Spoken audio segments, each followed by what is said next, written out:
Good evening. Welcome to our regularly scheduled board meeting. Excuse me for being slap happy. I've been at graduations all day. Start with roll. Director Assad Lucas. Here. Director Battistelli. Here. Director Goldstein. Here. Director Marsh Holshin. Here. Director Potter. Here.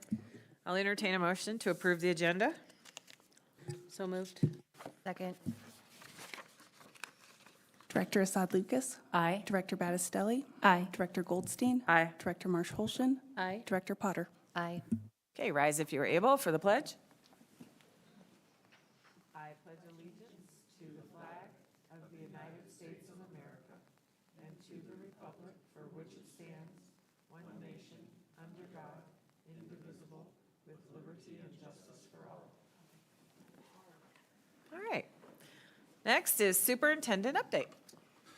Thanks, Lori. So I have a number of things that I thought I would share out tonight, not necessarily in chronological order, but it's all been fairly recent. The first piece I would highlight is the opportunity I had on Monday morning to appear on the CBS Morning Show along with Michelle Pearson, one of our social studies educators from Century Middle School, 4 other outstanding educators from other parts of the United States, as well as their principals or superintendents. And the purpose of our appearance on the morning show was to recognize each of those 5 individuals as new inductees to the National Teacher Hall of Fame. It was an uplifting event. Each of the individual inductees received $20,000 from Canva, which is a tech company that supports education that they can use for whatever purposes they see fit. And I know some of the educators were looking forward to taking parents on trips, including one woman who wants to take her 94-year-old father, I believe, to the United Kingdom to visit a museum where there are some things in the family history that are there. Just uplifting, and I appreciated CBS's commitment to recognizing the important role that teachers play in our country and in serving our young people, and it was a pleasure to join Michelle for that event. As in addition to the $20,000 that she'll be receiving, Century Middle School will also be getting $20,000 that they can use to further support student needs as well. So it was a great day. Canva contributed $200,000 in total that day, and just an uplifting event. Second of all, I think board members will likely talk about some of their graduation activities over the last week or so as part of their remarks, but I just want to thank you all for coming to our graduations consistently, whether they're big or small. Today we had a graduation ceremony with just 50 students present, and I know from a lot of settings that I've either witnessed firsthand or that I've heard about from colleagues that boards usually divide and conquer who goes to graduations, and they'll designate a person or two to go to a couple. But for a Board of Education to consistently appear at 8, 9, 10, 11, depending on how many of the charter school graduations you're able to attend, is really unheard of. And it says a lot about your commitment to all students and your commitment to celebrating this important achievement in their life. So thanks for making time, juggling it around with work commitments and other obligations you have. It's really impressive, and I believe it just sends a really strong statement to our community about the values that we hold as a district, starting at the Board of Education level. Third thing I had jotted down here is last Friday I went to the CSU Spur location with Silver Creek Principal Darren Oliver and Holstrom Principal Colleen Ehrlich to receive some awards from CDE. CDE is apparently a strong believer in the saying that it's better to do something late than never. And the purpose of our Friday appearance was to get awards for the 2023 and 2024 school years. It was obviously unusual to be getting those things in May of 2025, but we were glad to go down. And the schools that received recognition included Coyote Ridge, Holstrom, Meridian Elementary, Silver Creek Elementary, Stargate, Thunder Vista K-8, and Arapahoe Ridge. And some of them received awards for both years. Some of them also received duplicate or 2 different awards, one for having high achievement, which is the John Irwin Award, and the other for having really exceptional student growth, which is the Governor's Distinguished Improvement Award. So it was nice to be part of that ceremony, and we'll be going on the road to recognize school teams as a leadership team over the next few days, just to say thanks and congratulations to them. Fourth thing, I just would note that we're almost done with hiring season, and that feels really good. This morning, we had finalist interviews for 2 outstanding candidates to be the next principal at North Star Elementary. We should be able to nail down our finalist, make an offer, and make an announcement about that in the next 24 hours or so. And then unless we have an unexpected change and somebody making a late decision to resign, retire, or move somewhere else, we feel like we've got our leadership roster set for next year, which I think this is the soonest in time that we've had that done in a number of years. Feels really good to have that settled and to have outstanding people on board for next year. And then the final thing I'll mention is that tomorrow night, I think I'll be seeing lots of my colleagues on the board for a night of honor ceremony here in this space, recognizing some of the staff and volunteers who've been recognized for exemplary performance this year, as well as saying thanks and goodbye to a number of folks who are retiring after this year of service in our district. I love this time of year hearing our students recognize teachers who've made a huge difference in their lives all throughout their education journey. I love how parts of our community also go further to do that. The Latter-day Saints Church community is a place that often reaches out to us and I think does an exceptional job of recognizing at a night of honor ceremony educators who've done amazing things in the lives of young people and their faith community, and it's going to feel great to do the same here and recognize all those folks tomorrow night. So look forward to doing that with you all. It's a busy time of year, but it's a good time of year. That's it for me. Thank you, Chris. All right. Board of Education comments, recognition, awards, and vision. We'll start with Director Potter. Thank you, President Goldstein. As Superintendent Godowski had mentioned, it's been a very busy time of year, so I want to start by congratulating all of the 2025 seniors that have graduated, and I think we have one more left to still graduate. But also thank you to all of the staff that have supported them along the way.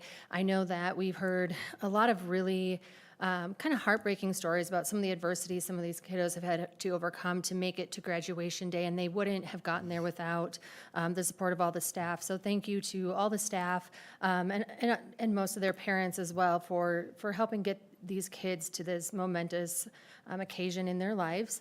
I also want to recognize one special person that is retiring this year is Ralph Garcia, the dean at Horizon High School. Many people don't know that in addition to being the dean, he's been the Horizon baseball coach for all 31 years. That is a long time to coach a program. He's had, he was sharing with us, there are kids now who he coached their dads back in the day. And his entire coaching team is all kids that have come back, that have played for him. And so I want to take a moment to recognize him and his commitment and his passion for the boys. My own son plays baseball at Horizon, and we were at the banquet, and just seeing the love and appreciation that the whole community has for Ralph was quite moving. And with that, I also want to say to our staff and our teachers, not our year-round staff, but everyone else, you're almost there. Keep going. We're almost out for the school year. I know it's a really busy time, not just for us, but for all parents. And, kind of the stress and things that the kids deal with going into finals week, it can be a lot. So hang on, you're almost there. And then the final thing that I wanted to share out is the 2025 free summer meals that are free for youth ages 1 through 18 that is provided, I believe, by our nutrition services. There are several locations where families that need additional food resources can go throughout the summer, so don't fret, don't feel like it's the end of the year and you don't know what to do. Those resources are still there, and I believe you can find them at our website at adams12.org/summer meals. Thank you. Thank you. Director Marsh-Olson. Thank you. I too want to extend my congratulations to the class of 2025 and thank the staff and the support that we get in graduations, because it takes a lot to put those on. And I wanted to just also mention that I don't know that we're unique, but I'm going to go ahead and say that I think we're pretty unique. I know Superintendent Godowski mentioned at the Horizon graduation how many of the people on the stage were Horizon graduates.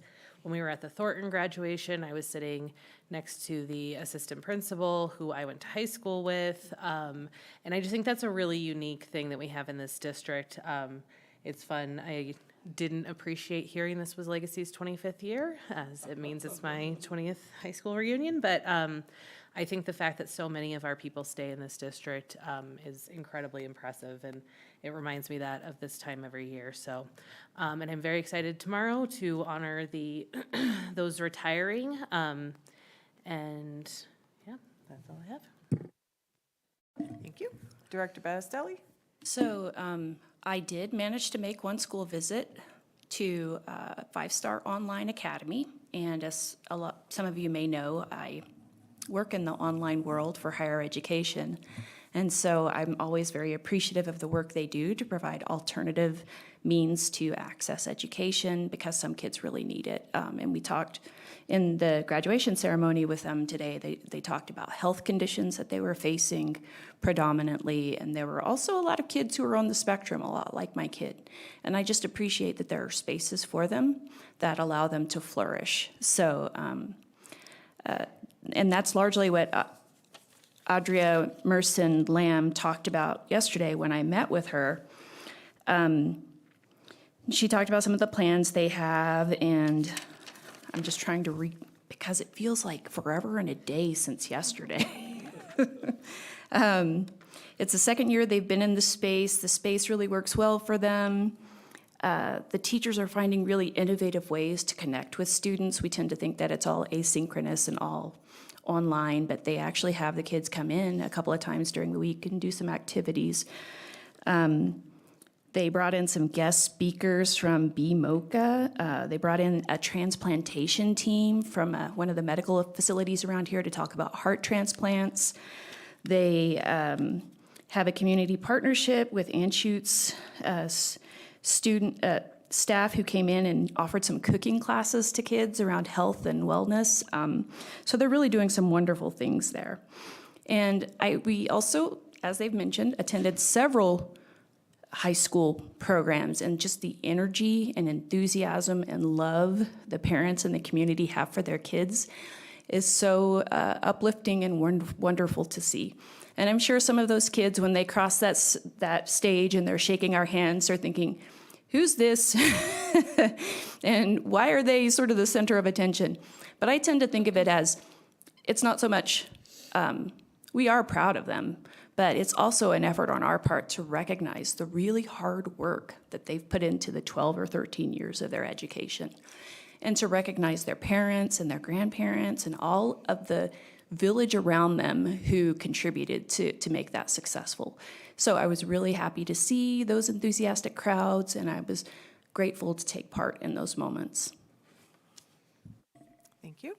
Director Assad Lucas? Good evening, everyone. Yeah, as mentioned, it's been a whirlwind of a couple weeks with graduations. I had my oldest graduate this year from Thornton High, and it was exciting as a parent to be able to be there and celebrate her, but really special as a board member. A lot of the kids, not a lot, there were a few kids from Thornton that I've known since kindergarten, and it was so exciting to be able to shake their hand and give them a diploma, hug some of them that were a foot taller than me now.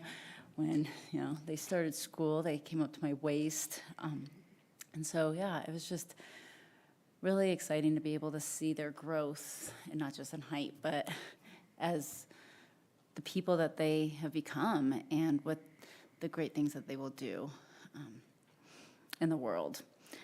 So, such a great time celebrating kids' achievements, and yeah, the excitement of family, friends.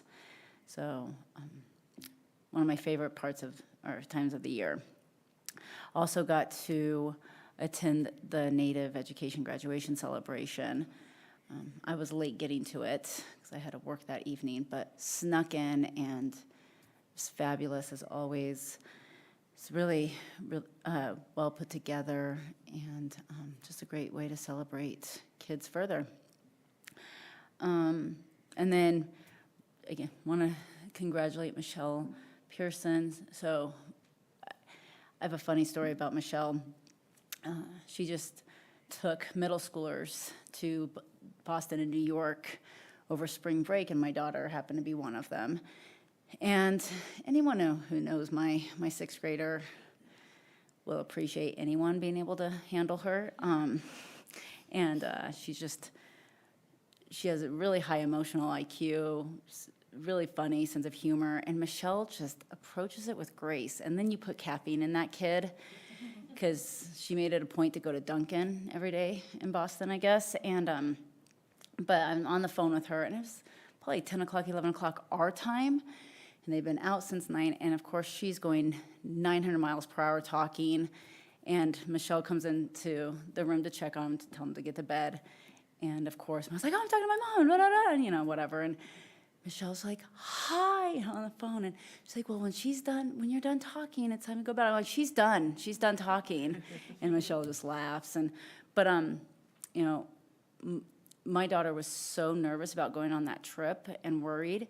And Michelle made it such a wonderful experience and helped foster and grow the relationships with the kids on that trip across all grades. That, I mean, probably one of the best experiences my daughter has ever done. And so that's just what Michelle does, and many other educators in our system. But yeah, it was a pretty special time. So thank you, Michelle, and again, all of our educators. And congratulations, class of 2025. Thank you. All right, so today was my 9th graduation, and I have one more. Vantage Point next week, right? And I want to thank all of you for showing up at all these graduations too, because I know, you know, you have other obligations during the day, and I know it's not the easiest to take time off of your obligations to do this, but you do it, and you do it with a smile. So I want to tell 4 of you that I appreciate that. I think graduation's always the funnest time as a board member, because all you do is shake hands and look into smiling faces. And the kids, their expressions on their faces when they get their diplomas, I mean, you might not know these kids at all, but you can tell that they're happy, and you're happy for them, even though you don't know them. And it's kind of fun. I don't know a ton of graduates this year, but I guess I knew more than I thought, or at least I know their parents, because their parents would post pictures of the graduation, and I'd be in it. It's like, oh, I shook that kid's hand. Somebody made a comment today about the speeches, the difference in the speeches of the kids even. And, the traditional high schools, it's all about, well, we all did this kind of stuff. We're all going here. We may never see each other, blah, blah, blah. But it's very poignant. And then some of the speeches today, especially, I really took note of with like Pathways and a little bit with 5 Star Online, that some of these kids, it was a real challenge for them to get to the finish line. And some of the challenges that they faced, that they shared today, were pretty hard. And I noticed this today when I was sitting there at Pathways, and I referred to it in my speech, because sometimes I go off script, not very often, but I did today. And we were Mackey Auditorium, and if you know Mackey Auditorium, it's old, and it's really classy, and it's like 2 levels, and the graduates, there are about 200 of them all sitting in the middle in the front. And for the first time I've been at a graduation at Mackey Auditorium, the rest of the auditorium was full of family, and at both levels, and the balcony, and then on the side of the balcony, and then in the front on the lower level. And it really did look like, the way I described it was, you're being embraced by your family, because the graduates are very distinctive in their robes, and then the family was around them. So that was just kind of a special moment for me in all these graduations. And yes, we do have one more next week, Vantage Point, and that will be special also. Congratulations to Michelle Pearson. I've known Michelle for a long time, and she's been an amazing educator for a long time. She was Teacher of the Year back in like 2011, 2012, somewhere back there. And she is the queen of taking field trips. The places she's taken kids, and her ease in doing it is just amazing. And then her energy level is always so high. And she just is like she is the ever-ready bunny. So I really want to say congratulations to Michelle. I also do look forward to tomorrow night's celebration. It's going to be kind of a different type of celebration than we've had in the past. We're combining a retirement celebration with honoring our special awards. And the retirement part's always kind of special for me because there's still a few people I know that were still working that are now retiring. So every year there's a fewer and fewer of them, but because I retired a long time ago, it seems like. But I'm really looking forward to, I want to just ahead of the game, thank all the staff and all the hard work that you guys are putting into the celebration because I know it's going to be amazing. So that's my comments. All right, on to board committee liaison reports. Dak?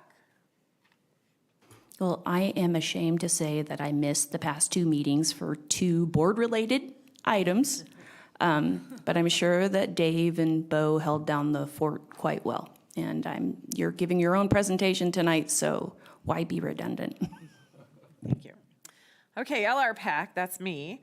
I went to the last LRPAC meeting last Thursday, I think it was last Thursday, at the, we had to go off-site because AP testing was happening here at the ESC, so we went over to the county building, over the Pete Morales building.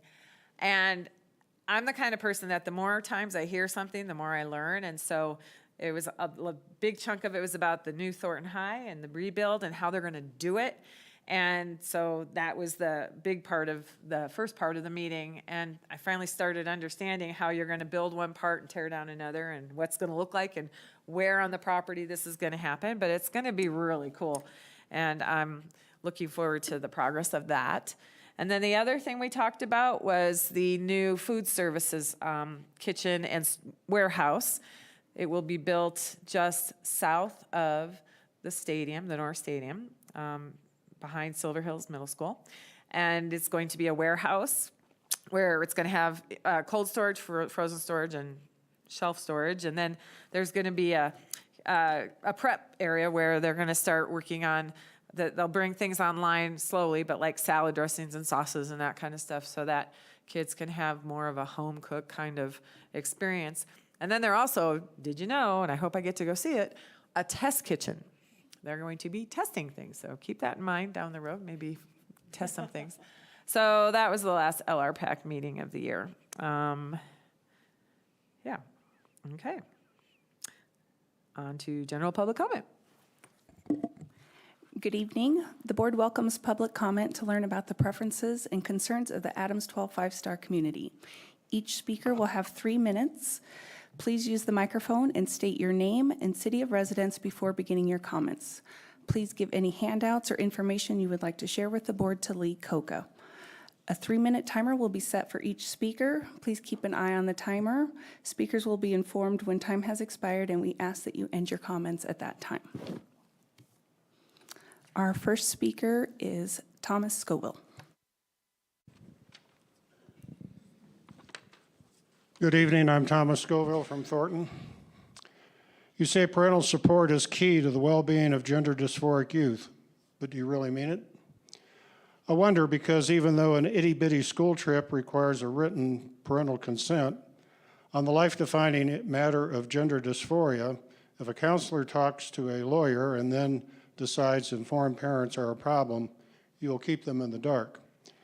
You have arrogantly assumed authority for which you are not qualified. This is absurd because the decider knows little about the student and nothing about the parents. He decides based on what the student tells him. This information may be incomplete and likely misleading, erroneous, or even mendacious. The decider forfeits knowing what parents know of their child's personality, history, health, comorbidities, treatments, and prescriptions, past and present. Good decisions require good information and parents. You let one person decide if informed parents are a problem. You let one person make a life-impacting decision.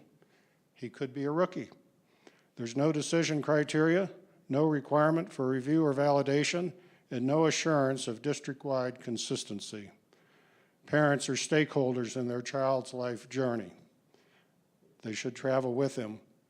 Good decisions require their love, help, and support, And without informed parents, a gender dysphoric child risks missing opportunities and off-ramps and stopping points short of irreversible treatment with drugs and scalpels. Your decider is not a stakeholder. He is with the student only briefly. He will miss most of the student's journey. He cannot love the student as the parent would. His motivation is uncertain. Your good intentions are not licensed to meddle with the well-being of others. It is dangerous to keep secrets from parents and likely a violation of FERPA, the Family Educational Rights and Privacy Act. Please rescind your bizarre gender policy. By the way, because you must accept any gender identity asserted by a student, you cannot assess or diagnose the student. Your counselors seem to be nothing more than enablers of a problematic gender doctrine. On another note, I'd like to say how much I enjoyed the mountain range commencement on last week. Appreciate the superintendent arranging perfect weather before the ceremony. Ceremony went well. I quite enjoyed the lack of decorum of the family and friends calling out their graduate. And of course, the price we had to pay for that was a wee bit of dampness afterwards. Thank you. Our next speaker is Katrina Whitehead.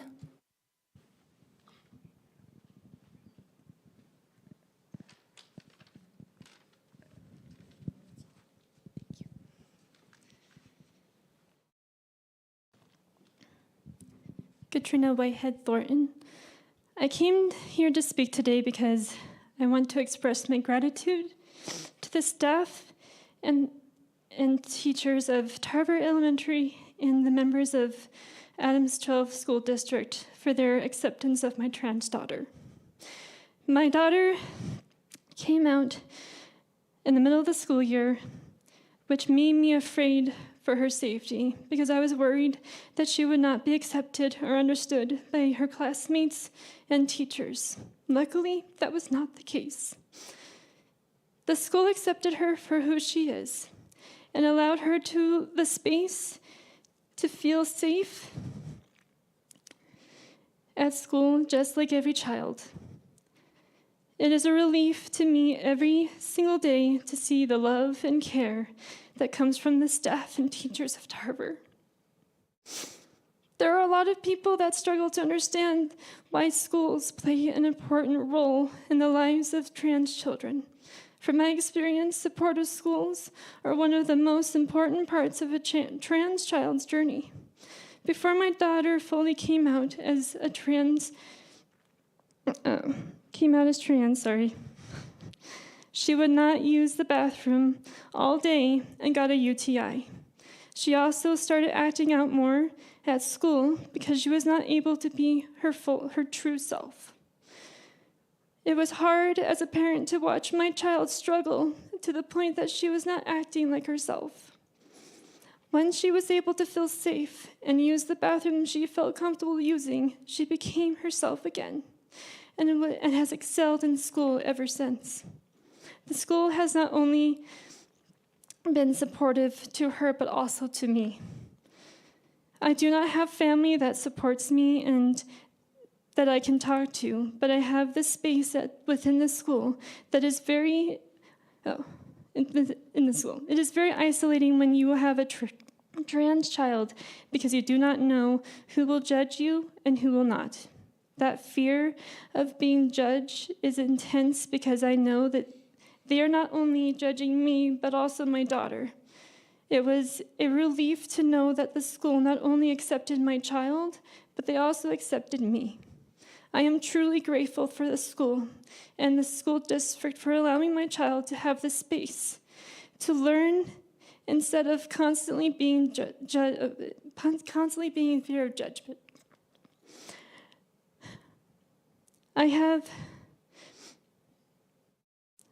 I hope you all know that what you do has made an important impact, not only in mine and my daughter's life, but also Ma'am, your in the- time has expired. in the life of all the trans kids in the district. Thank you for allowing my daughter to feel safe. Thank you, Ms. Whitehead. Our next speaker is John Brown.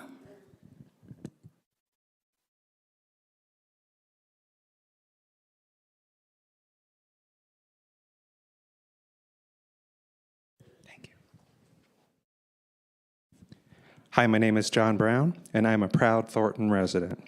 Today in America, transgender youth face unprecedented hardships.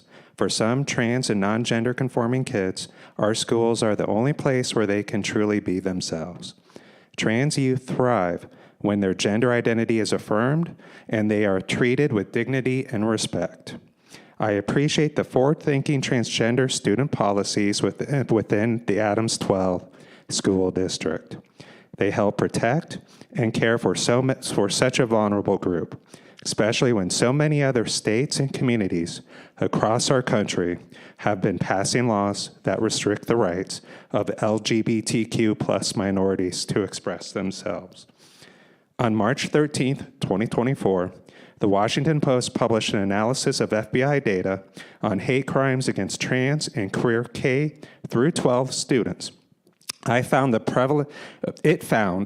prevalence of these crimes quadrupled in states that had passed laws restricting LGBTQ plus student rights. The publication of the analysis was partially inspired by Nex Benedict. Nex was a 16-year-old non-binary student in Owasso, Oklahoma. They were brutally assaulted by 3 students in a bathroom and lost consciousness during the beating. That day, Next school failed them. The school did not call an ambulance for help, nor the police to report the assault. But the school did place Next on a 2-week suspension.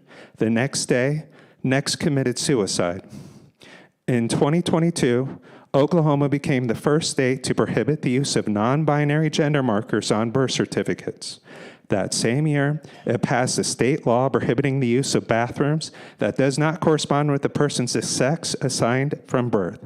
In 2024, the state passed a law that defines gender as the sex assigned at birth. They have essentially used legal means in the attempt to erase the identity of Oklahoma trans, non-binary, and intersex individuals.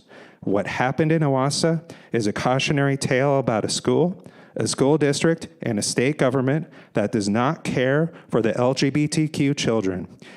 At the May 7th Adams 12 school board meeting, I heard general comments from others within the community condemning the district's policy of restroom usage matching the student's gender identity. I feel that acting upon those comments would damage the mental health of a highly vulnerable group. So please, do not let Adams 12 turn into another Owasso, Oklahoma. Thank you all for your time. Thank you, Mr. Brown. Our next speaker is James Marsh Holshin.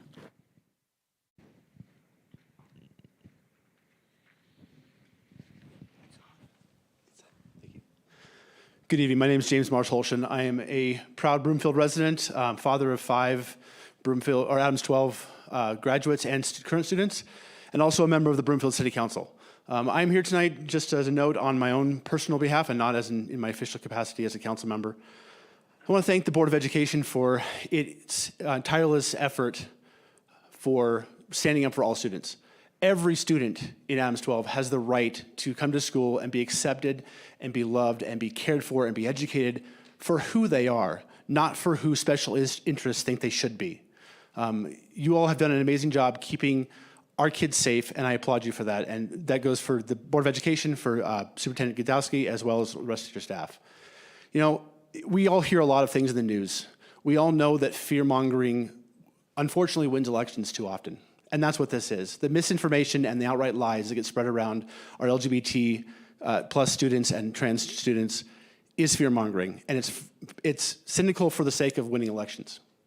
And I encourage that this Board of Education has stood up to that and passed policies that protect our students, because that is their right as students to be able to be themselves and not be in fear of anything else. And just as a note, Broomfield will be raising the pride flag on June 2nd outside of our city and county building.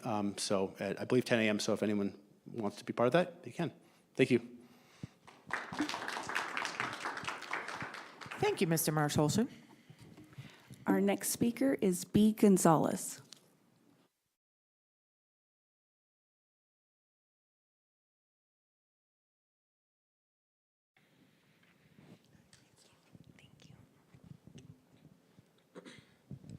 Good evening.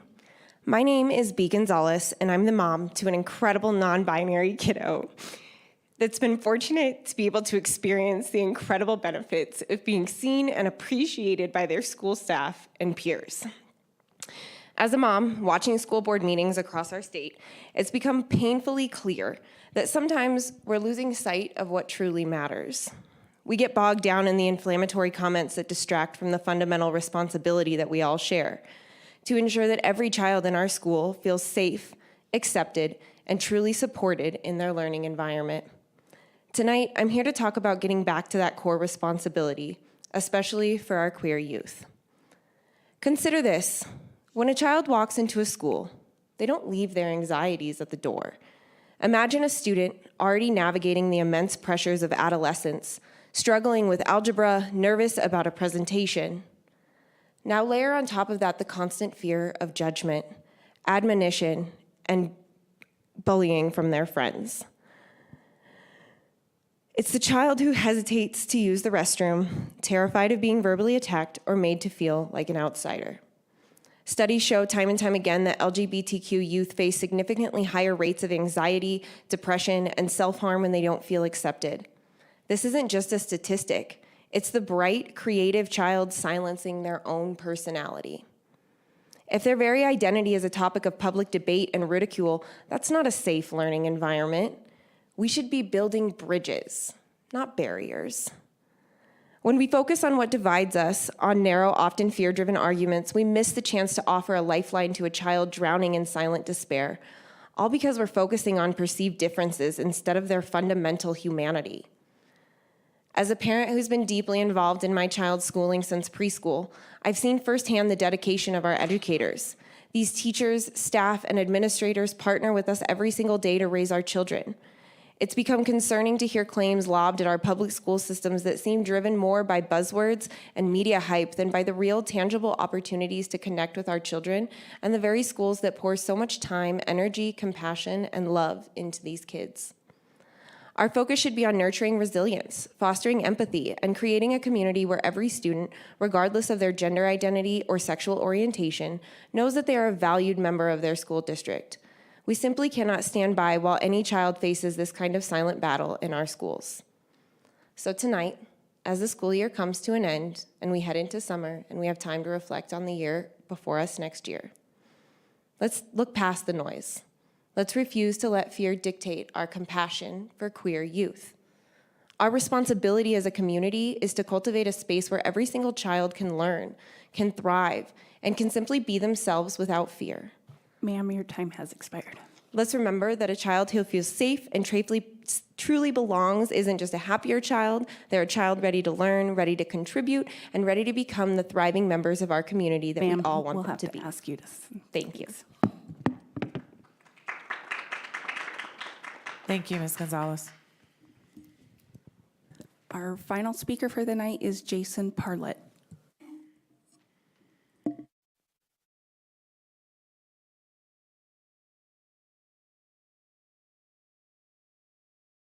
Thank you. What's up, Adams County? My name is Jason. I'm a resident of Brighton, Colorado. Good evening, board members.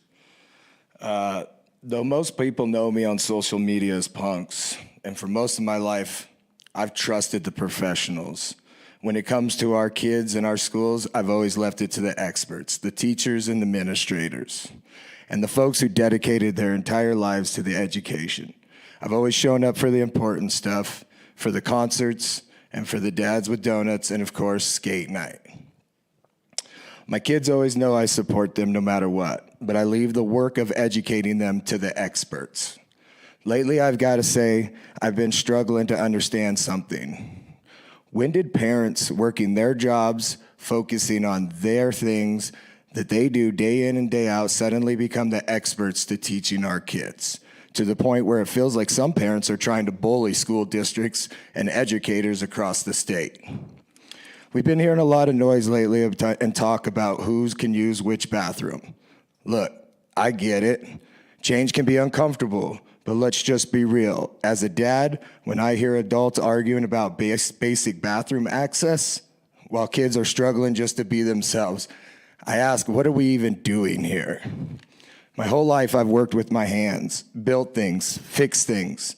And when you're building something that's supposed to last, you focus on the foundation. You focus on making sure that it's strong, stable, and gonna withstand anything that comes its way. The foundation for a kid is feeling safe, it's feeling seen. It's knowing that they belong when as a kid walks into any of our schools.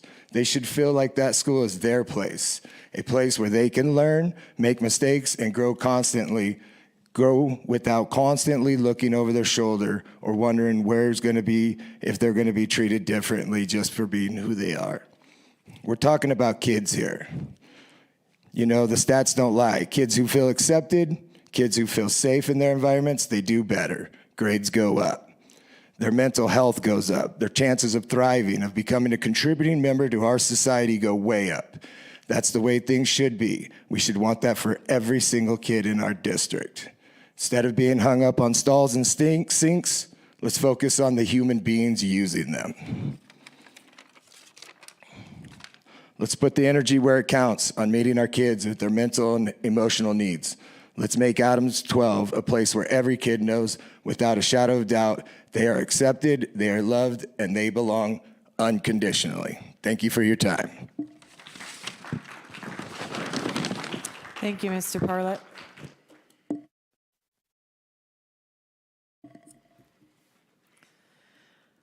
All right, on to board business. District Accountability Committee presentation. I see Tara Raju and I see Claudia, a couple other of their friends.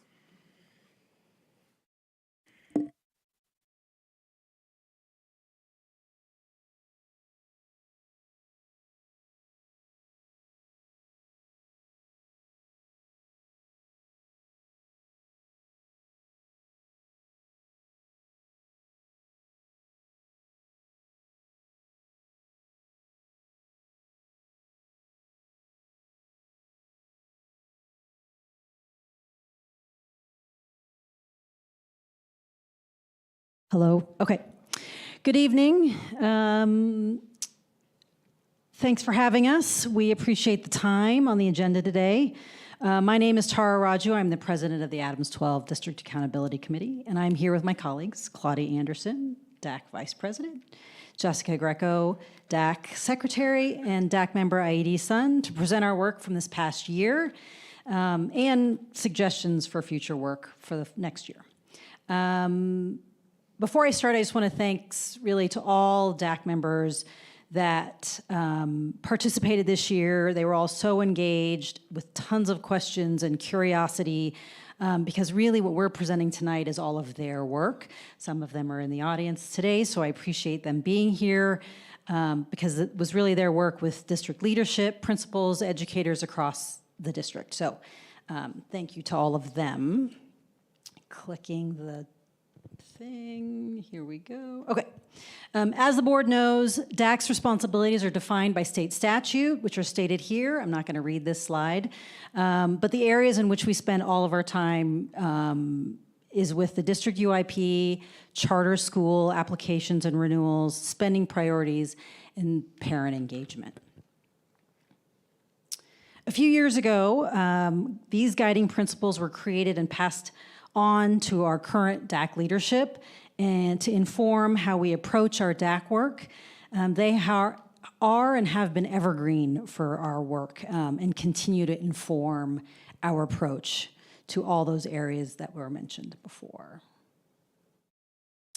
We had a good year, had some successes in building a good relationship with new district leadership team. We've so appreciated working with Bo Fobert, Kim Brady, Dave Baina, Director Battistelli. They have been very helpful in many ways, communications, attendance at almost every meeting. Dave Baina gets the prize. Expertise in lots of things, DAC, and engagement in all of our efforts. Thanks also to other district teams, charter, finance team, many members of the district staff that came and presented at all of our meetings. Really, without them, we would have not known what was happening. And also to all the district staff members that are voting members that are a part of the DAC. And last but not least, I will be remiss if I don't send a special thank you out to Stephanie Hicks. Because truly without her, nobody would get information that we were trying to use. You would get it, food, copies, brooms, all of the many things. So Stephanie is heroine for the DAC, for sure. We had a largest group. I feel like we've said that the last couple of years, which is exciting. We had 36 voting members, and that's district staff, parent, and community members. And we're excited to say that about half of those parent community members will be coming back. At least that's what they say now. That's their intention for the next school year, so we appreciate that. And our meetings were always full, members were always engaged, in-person meetings and online meetings.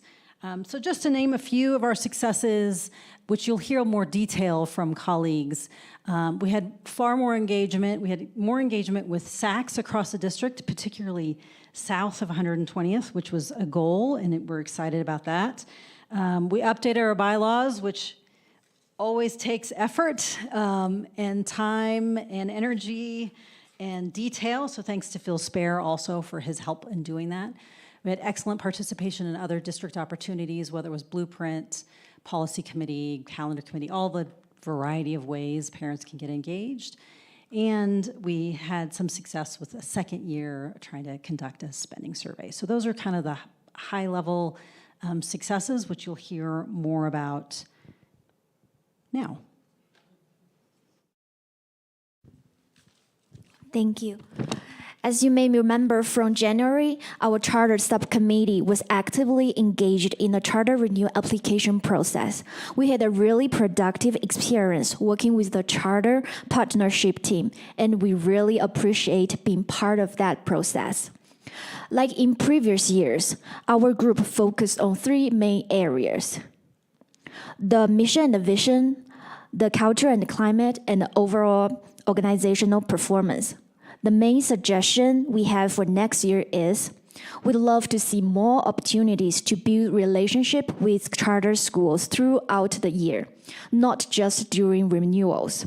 There's strong interest in staying connected and engaging more regularly with current charter schools.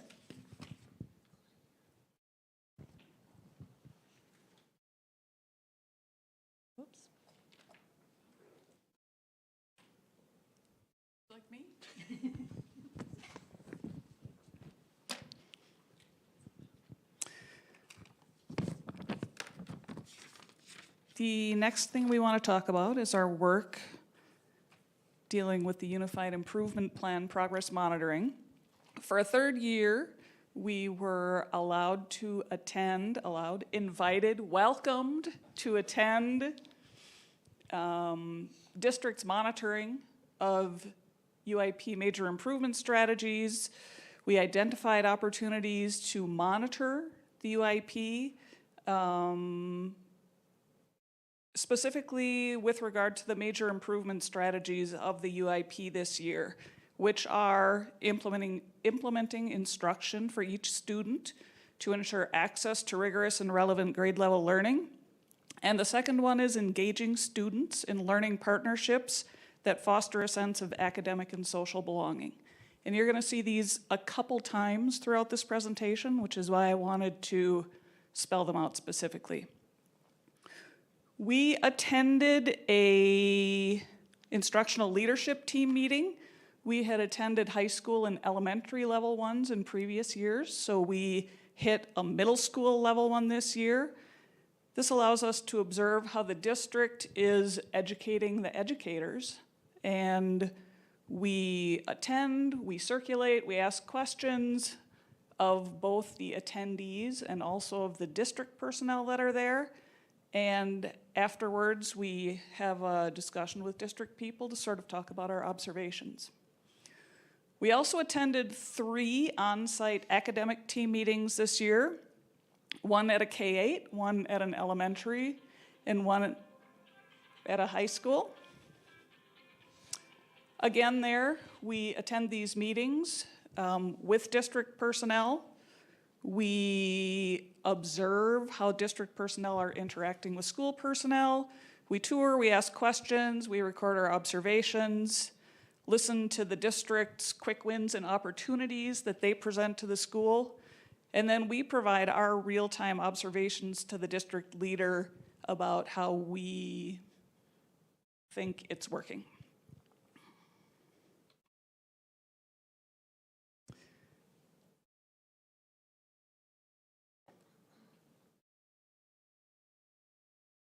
We would like to thank the district. Again, this is our 3rd year of access to these behind-the-scenes activities. Thank you for their access, thank you for their transparency, thank you for their generosity of time. We do believe that the ILT and the AT meetings are an effective way for the district to be monitoring the schools. We also think attending these is an effective way for the DAC to be able to watch what the district is doing. I've attended most of these meetings for the last 3 years. Again, this year we saw exceptional relationships between the district and the schools that they are working with. One thing that we did observe during these meetings there were some schools that seemed to be struggling to keep up with a lot of new initiatives this year. We've had conversations with the district about a lot of new things that happened this year, and some administrators were working to keep up with that. On the plus side, we saw super positive results at schools that had implemented the Capturing Kids' Hearts initiative. This is an initiative for educators in schools to really build relationships with the kids that are at the schools, and we saw the positive results of that time and time again while we were touring these schools. We plan to continue these monitoring efforts next year. We want to take a deep dive into school performance data, look for trends and areas to focus on that are going to support us making recommendations for the Unified Improvement Plan in the future.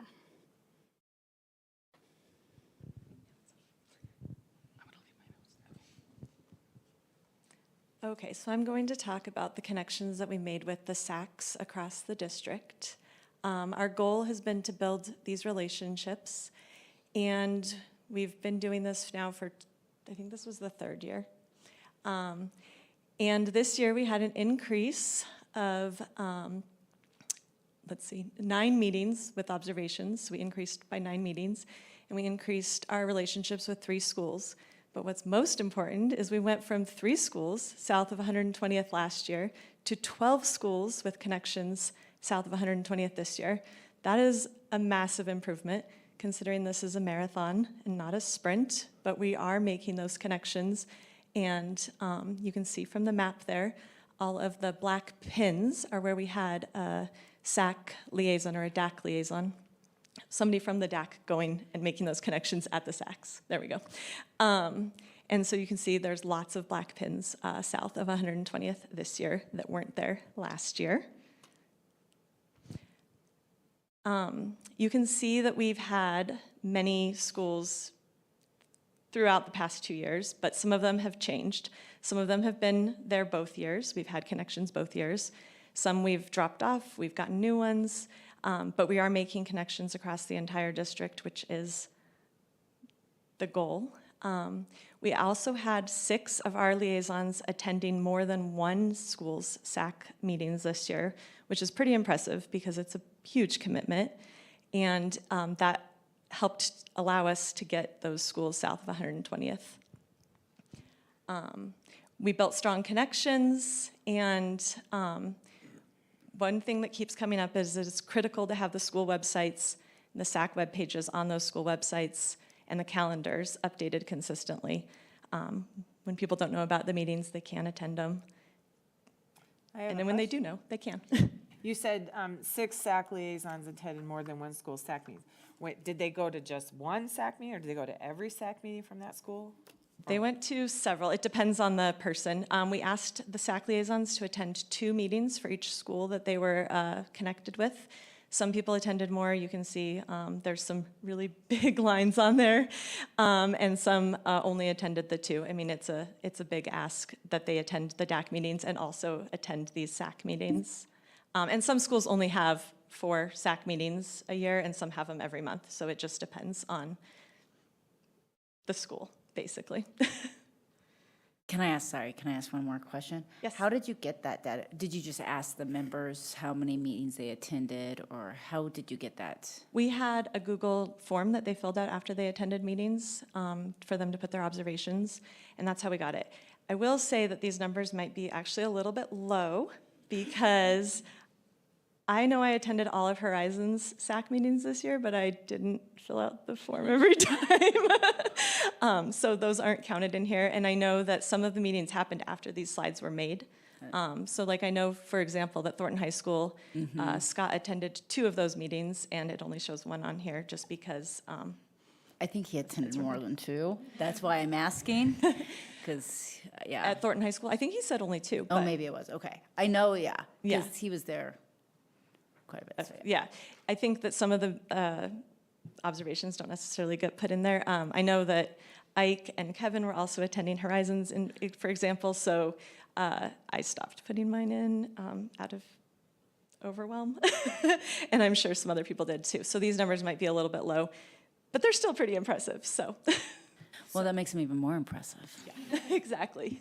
Sorry, apparently we have a lot of questions on this one. I just wanted to know on, looking between 2023 and 25, do we have any idea of how many of these people are going to stay, especially the ones that did multiple schools? Like next year, will they stay with those?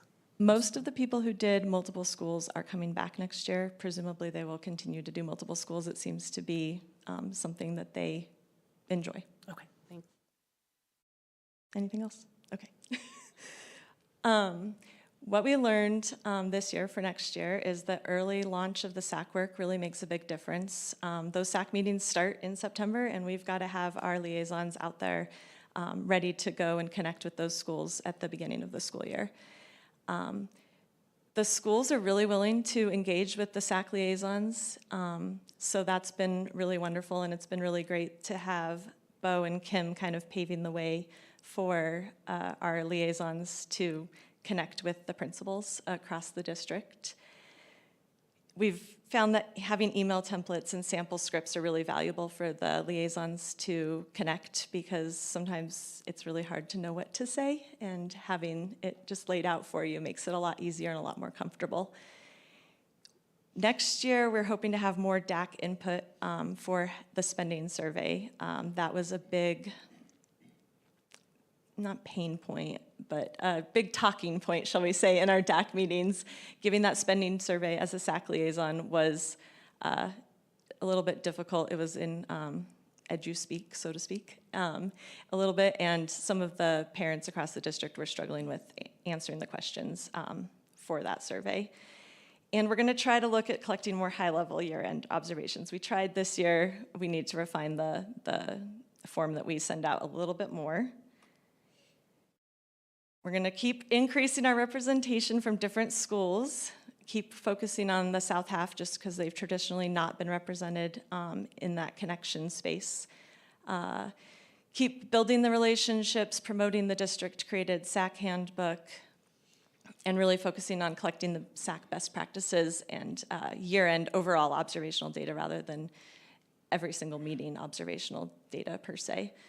And guiding the discussions at our DAC meetings. Those got a little hairy at times, or a little meandering, I suppose, so hoping to guide those a little bit more so we can get what we're looking for.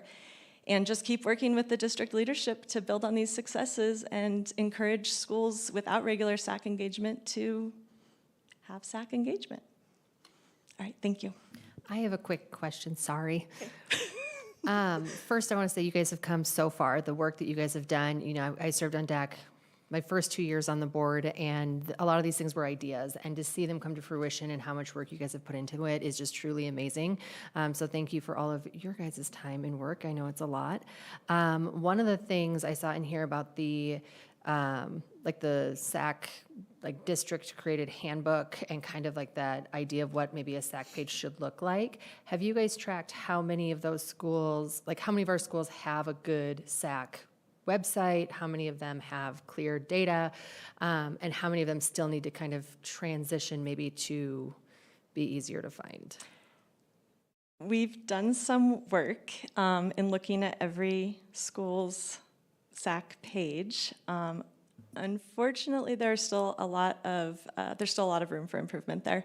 I think we've heard from district staff that it can be difficult to get things on the school's web pages. There's a lot of things that they need to do and put on there, and it doesn't always get on there. We're hoping that it'll become maybe more of a priority at some of these schools in the future, because I do think if you don't know about the meeting, you can attend. But when you do know, you might attend. But yes, it's a area for improvement. Wonderful, thank you. Thank you. Other questions for Jessica? Because this is a big foundational part of the work for sure. Okay. It has taken a long time, way before my time even, many years to determine the best way for DAC to engage with the district to spending priorities.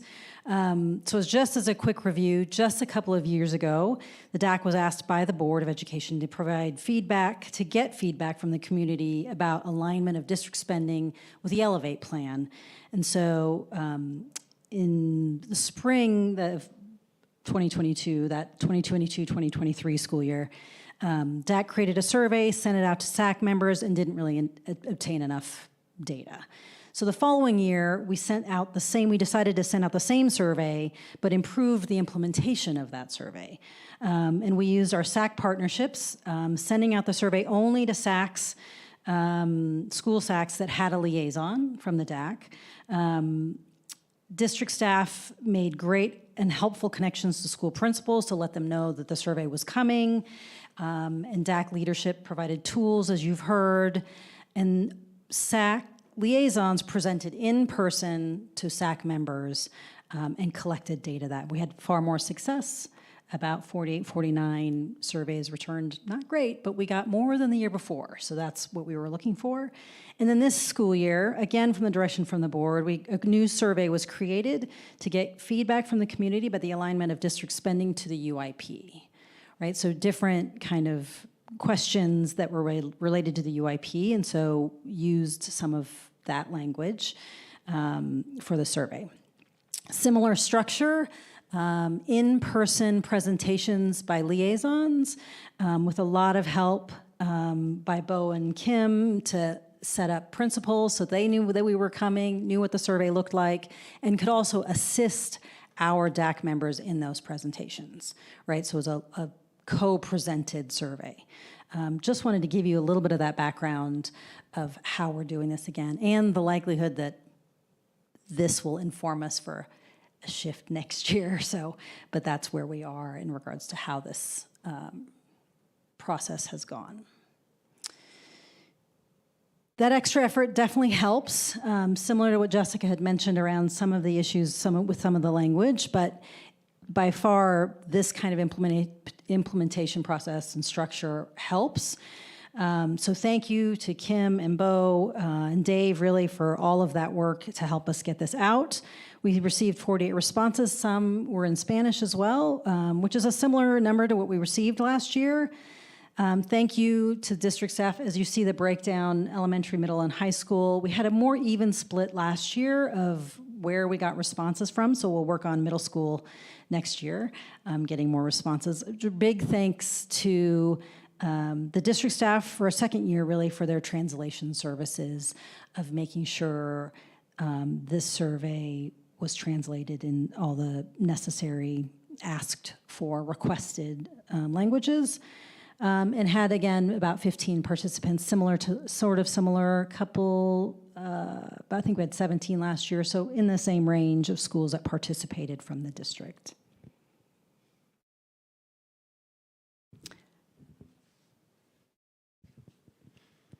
I'm going to talk a little about the data from the spending survey. Anybody who knows me knows this is my favorite topic. Just give me a graph and some data. We asked a few questions on this survey, tried to keep it pretty short. The first one we wanted to know was, were our respondents, who are SAC members, familiar with their school improvement plan and familiar with the district unified improvement plan? The numbers were actually really good. About 70% of people said they agreed or strongly agreed that they knew what the plans were, they were familiar with them. About 70% were familiar with their school plans. About 60% were familiar with the district's plan. This was pretty outstanding and shows that the word is really getting out that there is a school plan, there is a district plan for these things. The next question that we asked was focused, as I mentioned, on the district's major improvement strategies. This one was about strategy number 1, which is about rigorous and relevant grade level learning. Again, we saw that 72% of people agreed or strongly agreed that they could see the results of spending on this major improvement strategy in their school, which is a pretty resoundingly good response. We then followed that up with, do you think that amount of spending is the right amount? What you're seeing, does it seem to be right? Does it seem to be too little? Does it seem to be too much? For major improvement strategy number 1, 64% of people said it was just right. About 20% thought it was too little. And then the other one we kind of want to look at is the 12.5% that said they don't know. There's some room for improvement regarding education there. We then asked the respondents, why did you answer the way that you did? Because we kind of like to know, what were you thinking when you said it was too little, it was too much, I see it, I don't see it? And as we looked through and summarized it, we generally saw that they were expressing a big interest for equity and individualized learning. There was also a lot of talk about teachers, how they really feel like a lot of times, yeah, there's spending, but it's the teachers who are really making things happen. And they wanted to make sure that teachers had enough planning time. There was general agreement across the board that resources are being used wisely. People understand that there are budget limitations. They understand that those might be hurdles that have to be overcome, but they're generally happy with how the money is being spent. Sorry, can I ask, Yeah. you may have mentioned, what month was this survey? Or was it over a course of months that you guys? We started presenting this survey to SACs literally the week that the email came out from the district about budget cuts, staffing cuts, et cetera. And I know Jessica had mentioned a little bit of hurdles, talking with SACs, of us needing to provide scripts for people going to the SACs to talk about these things. The one thing that we really did emphasize, and we worked with administrators at the schools to emphasize as well, was that this survey is not about what is to come. It is about what you have seen in your school for the past year. So try to put your fears about future budgets aside and just look around and see, you know, right now, this year, what did I see in my schools? Any other questions? Okay, major improvement strategy number 2. talking about fostering a sense of academic and social belonging. This is sort of tied a little bit to previous major improvement strategies that talk about social emotional learning and things like that. But this one is a little bit more focused on allowing students to feel like they belong, specifically so that it's going to improve their academic performance. Same 3 questions were asked, and on this one, about 68% of people agreed or strongly agreed that they could see the results of spending that fosters a sense of academic and social belonging. We asked the same question again. Do you think it was enough money, not enough money, too much money? The split is about the same. We've got about 60% of people saying it was just right, about 20% saying it was not enough money, and again, about 12% saying they just don't know.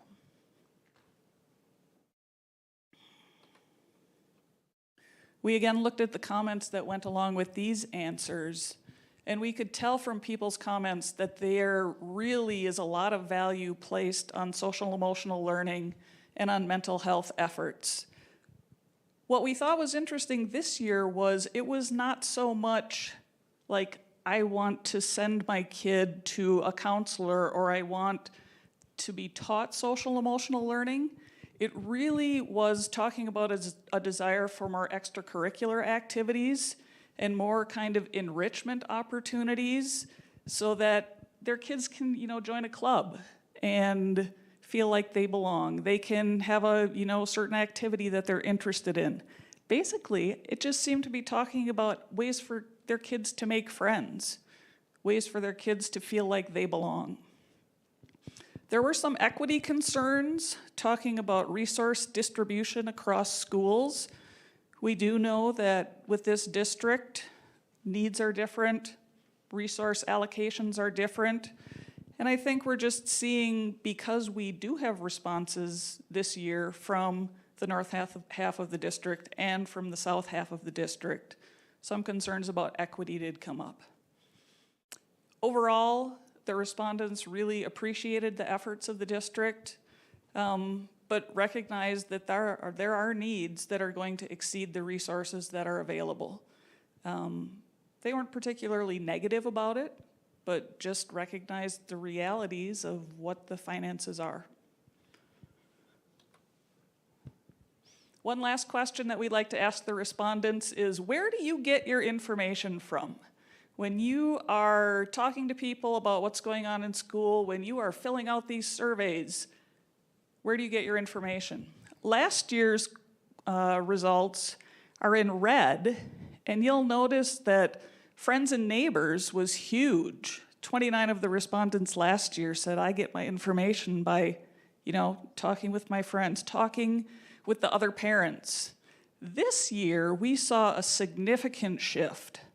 Lots of people said they're getting their information from their school newsletters, from the district website, and from district mailers.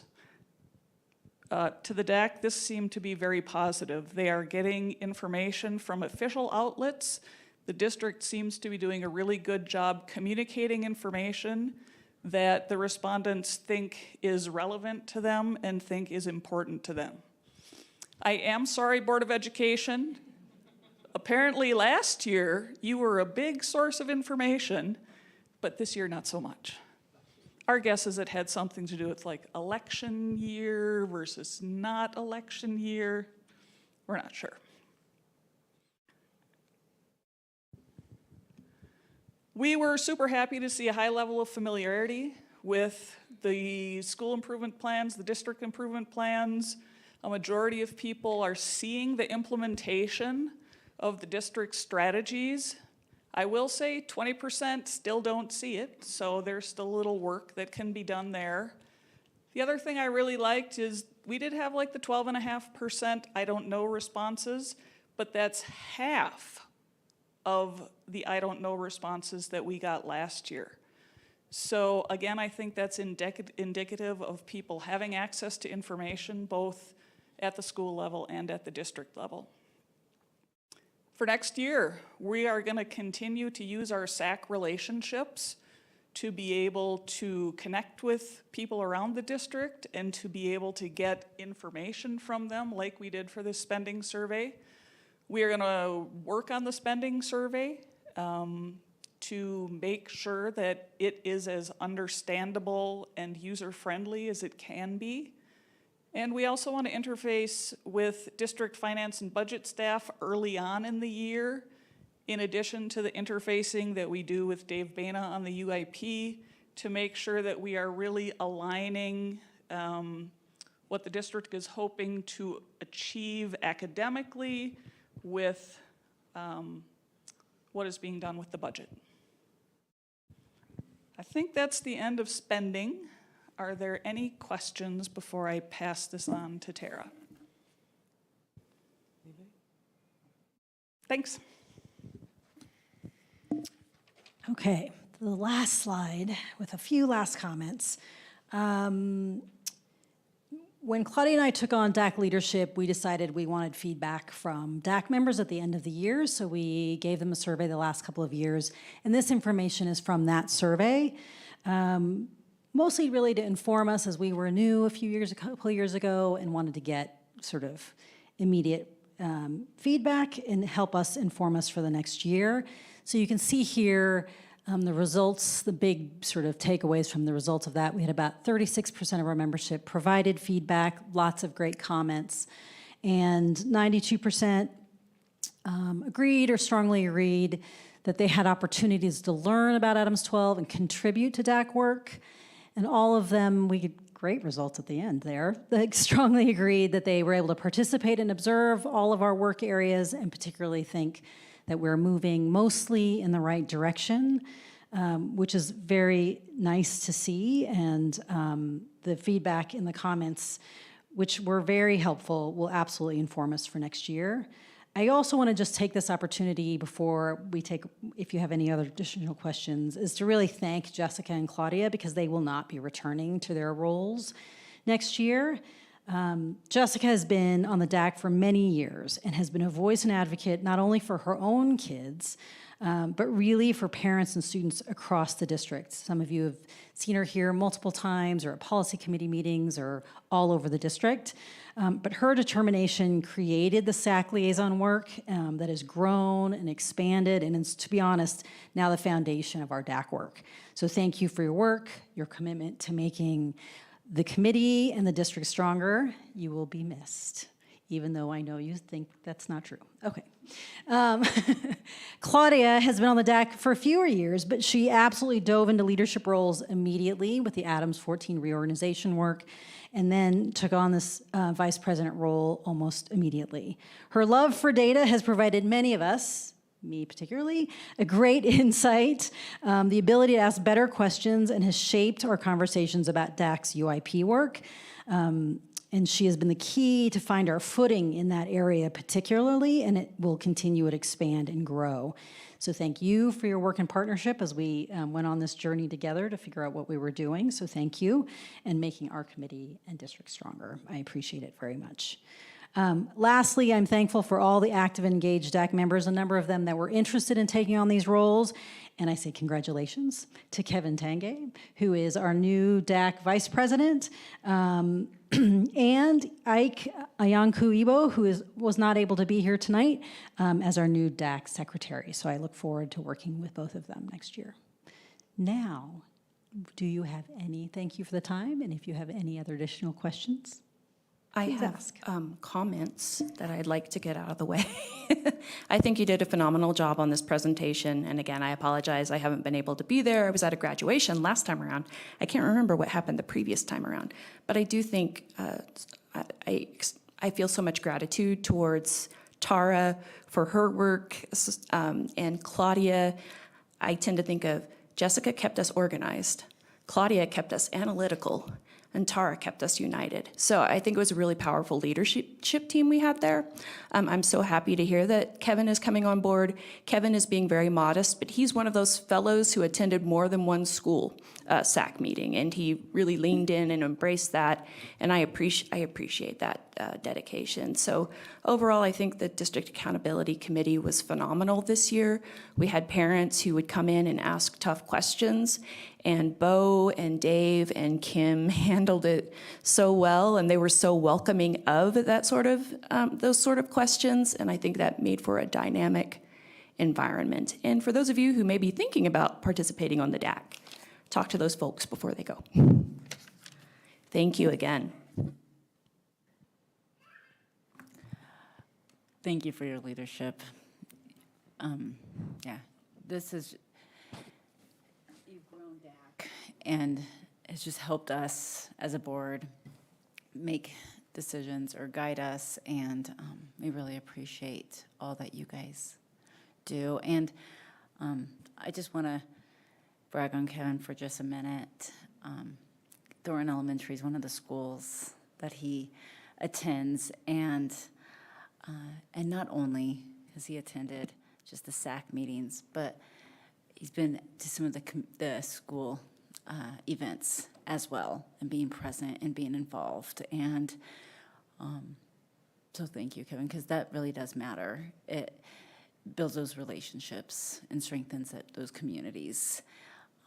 And Scott as well for Thornton High. He has engaged in different ways besides just his role on the SAC for the school, and that's really meaningful for the schools. And I know they're not the only two. So the DAC members who take so much of their own time, and the commitment that you give is greatly appreciated, and thank you for helping make the district stronger because of it. Can I ask a question at one point? Is this a good time? Go ahead. All right. So it's such a quick transition and passing baton between Claudia and Jessica that I was going to ask a question while Claudia was still up, and perhaps you're the right person, or any of you who have input on it. It relates to slide 7, and the last bullet on there talked about, in terms of the concept of suggested future UIP work, explore ways to expand beyond monitoring and be more forward-thinking to support making UIP recommendations. Just wanted to pick your brain a little bit about if there are any specific ideas floating around about ways to be more forward-thinking and just help that recommendation process get stronger. I want to get back to you on that. No, I'm kidding. We do have some thoughts about it that are preliminary. I cannot give you specifics, but I can say that you've seen my giant spreadsheet of school performance from 2012 to present. We've spent a lot of time looking at that. We spent a lot of time looking at trends for various schools, both upward, downward, and even trends. We are trying to pick schools from that list that we think might be good examples of what's working, and maybe some examples of places where there are needs for improvement. I had another thought. Kevin, what else have we talked about? Ask your question again, then maybe it'll come back to me. That last bullet just talked about exploring ways to expand beyond monitoring and be more forward-thinking to support making UIP recommendations. Oh, yeah. So then the idea is to find some trends, pick some schools, continue our work with the AT, attending academic team meetings, maybe finding ways to go to those schools, ask some questions at those schools, to see if there are things that are being done locally that maybe could be expanded to be done more globally throughout the district. So that is the general idea, and it's really tied into the work that we do with SACs. We've gotten amazing insight into schools just from attending SAC meetings and hearing the comments that the DAC members come back with. It's kind of hard to describe because it is a very sort of holistic thing where we are going out, we are gathering both the sort of people information by interfacing directly with the schools, marrying that up with the data that we see from those schools, and then just seeing what we see and where we think we can go from it. One of the reasons that this has sort of come to fruition is because Jessica is a quality engineer. I mean, her job is looking at trends over time. Ike, our new secretary, is a quality engineer. He also is huge at looking at trends over time. So we're definitely going to be looking to Ike for guidance in the future for what he sees and where he thinks it will take us. So if I can just finish up, I'll just give a few quick comments. First, Jessica and Claudia, thanks so much for the work you've invested in DAC for many years. As you know, that's one of the groups that I'm not attending firsthand, but I hear a lot about your contributions from Bo and before that Priscilla and Tracy, and just appreciate very much how earnestly you lean into that work. The second thing I just wanted to reemphasize is Tara talked about Claudia's work on that Adams 14 reorg committee, and I think I emailed you after that or during the midst of it, and I thought Claudia's work in terms of looking really objectively, critically at a lot of data for Adams 14, for us, for neighboring districts and comparable schools was really impressive, and it just reaffirmed that having some people who came without bias or beliefs or a horse in the race and just wanted to objectively look at data and make the best recommendations possible was a critically important part of that process, and I thought you were an outstanding member of that committee, bringing that lens to the work, so thanks so much for that. And then the third thing I would say is there's lots of hoopla around AI, and one of my best hopes is that AI can help us more efficiently analyze all this massive data that you have. It's not going to get us all the way down the path, but sometimes just even sorting through all those trends, especially when you're looking at trends not just inside our district, but regionally and statewide and nationally. I hope that very soon in the next couple of years, AI gives us better insights about go check out this school and give it a closer look, because we see lots of trend data that looks just like school X in Adams County or in Adams 12. And they're obviously consistently doing something right there, so go learn more. It just feels like data analysis and trend analysis is so time intensive.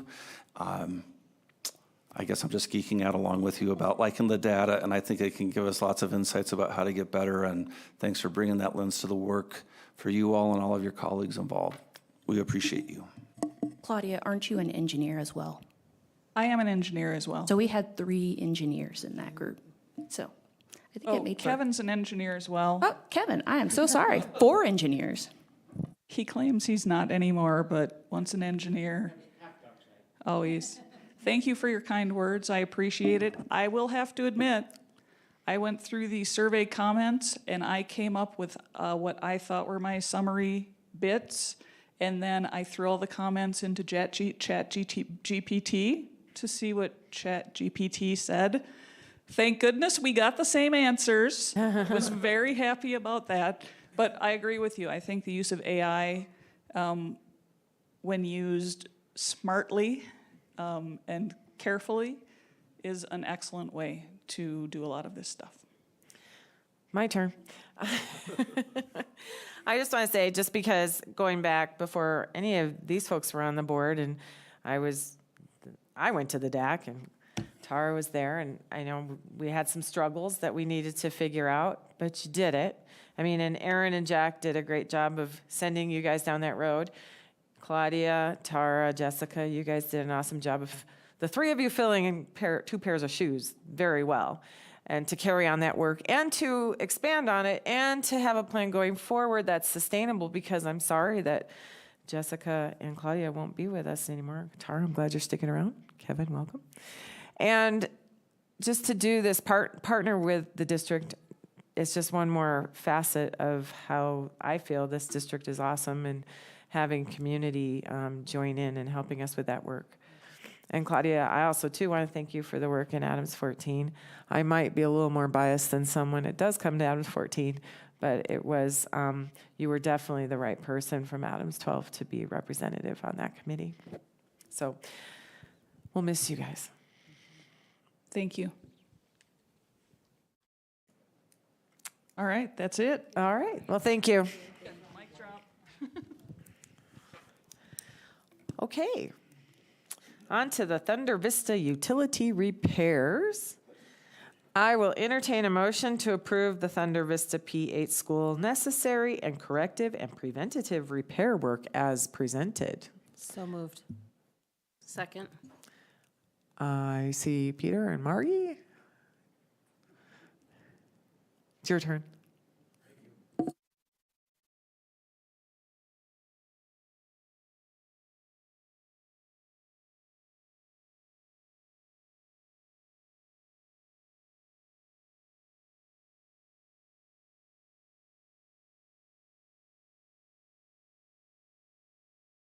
There we go. Good evening. My first board meeting, so please bear with me. No presentation this evening, simply narrating to the board this evening continued action for Thunder Vista P8 utility repairs. Board action is requested to approve necessary corrective and preventative repair work. This expenditure is anticipated at $3,908,252. This work falls within Board Policy 2.5, specifically 2.5.3. This action is necessary to maintain a district facility that is necessary for student instruction. And item 2.5.8, board approval is required for asset acquisition greater than $500,000 when the expenditure is outside of bond implementation or not otherwise approved previously by the board in a bond override plan or a specifically identified budget item. Excuse me. Benefits of action for the district. There have been ongoing repairs at Thunder Vista to sewer lines, fire suppression water lines, geothermal piping, and electrical pathways.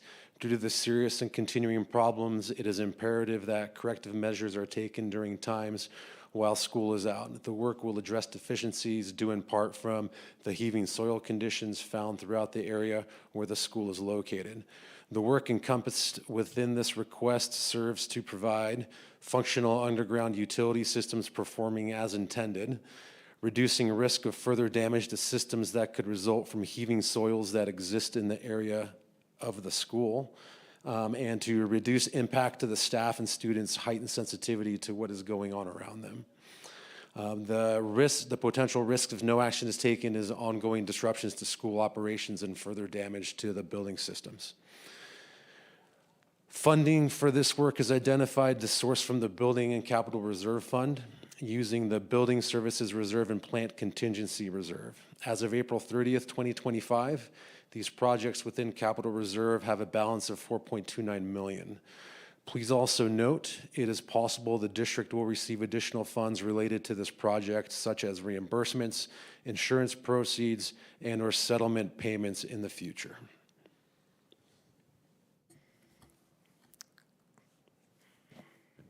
I'll just add on that last part a few things. One is, I've made the point before that often when it comes to school sites, we get land that's often the most complicated to use for school construction purposes. That's certainly true up in the Anthem area, where the highest quality places that have all the advantages tend to be places that builders want to build homes on and maximize their profits. And so it's a suboptimal site, but beyond that, we believe that there were shortcomings in design and engineering and some in construction.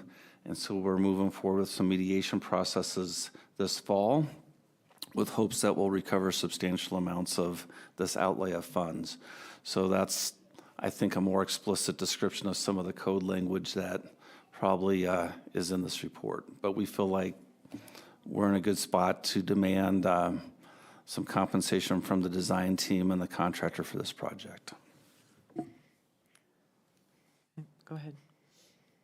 I don't have any questions other than to say it makes logical sense to me, because if we don't do it now, it becomes more expensive in the future, and we have the money in reserves.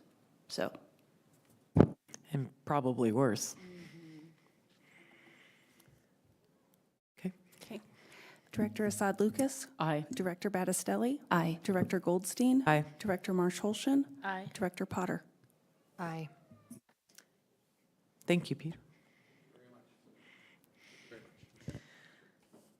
Okay, on to proposed financial plan and budget for fiscal year 2025, 2026. I see Gina running to the podium.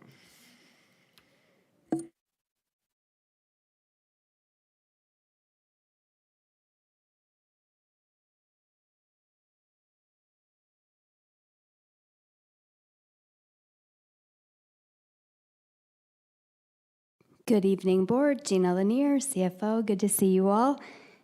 So we're here tonight to talk a little bit about the fiscal year 26 proposed budget. So as you all know, the Board is required to receive our proposed budget at least 30 days before the beginning of the next fiscal year. So that's why we're here tonight. Just a side note, ramifications of not adopting a budget is our budget will automatically be 90% of the prior year. So adopting the budget is incredibly important. In the board docs, you received a lot of attachments this year. We wanted you to have some items a little bit sooner than you've had them in the past, so we included the typical resolutions. Obviously, you're not taking any action tonight. We wanted you to have the ability to review them. You also received the easy general assurances, and so in the past, that's been some changes have been made. In the past, it was a statement in our budget book, and now it's a longer document that last year the board was required to sign, and in it, it's saying that the district is basically following all of the rules required in order to receive title funds. And so that's the assurances. We will ask that you all sign that at the next board meeting. And then you also have the IDEA funding eligibility certification, and that is us saying that yes, we are meeting our required maintenance of effort obligations in order to receive these federal funds for special education. Oh, I also should mention, you also have the actual proposed budget book. A couple hundred, probably, I don't know how many pages it is. I didn't look at the total page count, but for you all, the focus really is the actual fund summaries. And so those are the piece I would encourage you to review and ask questions on, should you have them. All right, we've talked a lot about budget assumptions over the last few months, and so a recap, we are projecting our school finance funding with the implementation of 15% of the new School Finance Act on top of the 1994 School Finance Act. So that is the bulk of our revenues. So our general fund revenues, 98.7% are from the total program funding. That's the makeup of the state share plus our local property taxes, MLO, vehicle registration, and then state categorical funding. So those are the bulk of what we receive. Quick note, from adopted budget to adopted budget year over year, we are projecting our revenue will grow by $3.4 million for a total of $505.7 million. So some of our other general fund revenue assumptions, our mill levies are all fixed except for one that will grow by 2.3% inflation. That's the 2018 fixed 2018 mill levy. Just a reminder, these are projections. There are risks in our projections. Market and tariff volatility may impact our revenues that we receive for vehicle registrations if people aren't buying cars, and absolutely could have an impact on our investment earnings. And as always, our pupil count is critical because that is the basis of most of our funding. So we're also projecting that our categorical revenues will grow to 2.3%, and there may be some potential fluctuations depending on what happens with population and state allocations. This is a slide you have seen before, but something we just feel like is important to draw attention to. Because we've done these fixed dollar mills, our purchasing power from when the mills were passed to what they can do today, you can see that gap. And so just something to keep in mind, that when we said we would do something when we passed our first mill, the cost to do those things is significantly more than the mill levy dollars that we're getting today.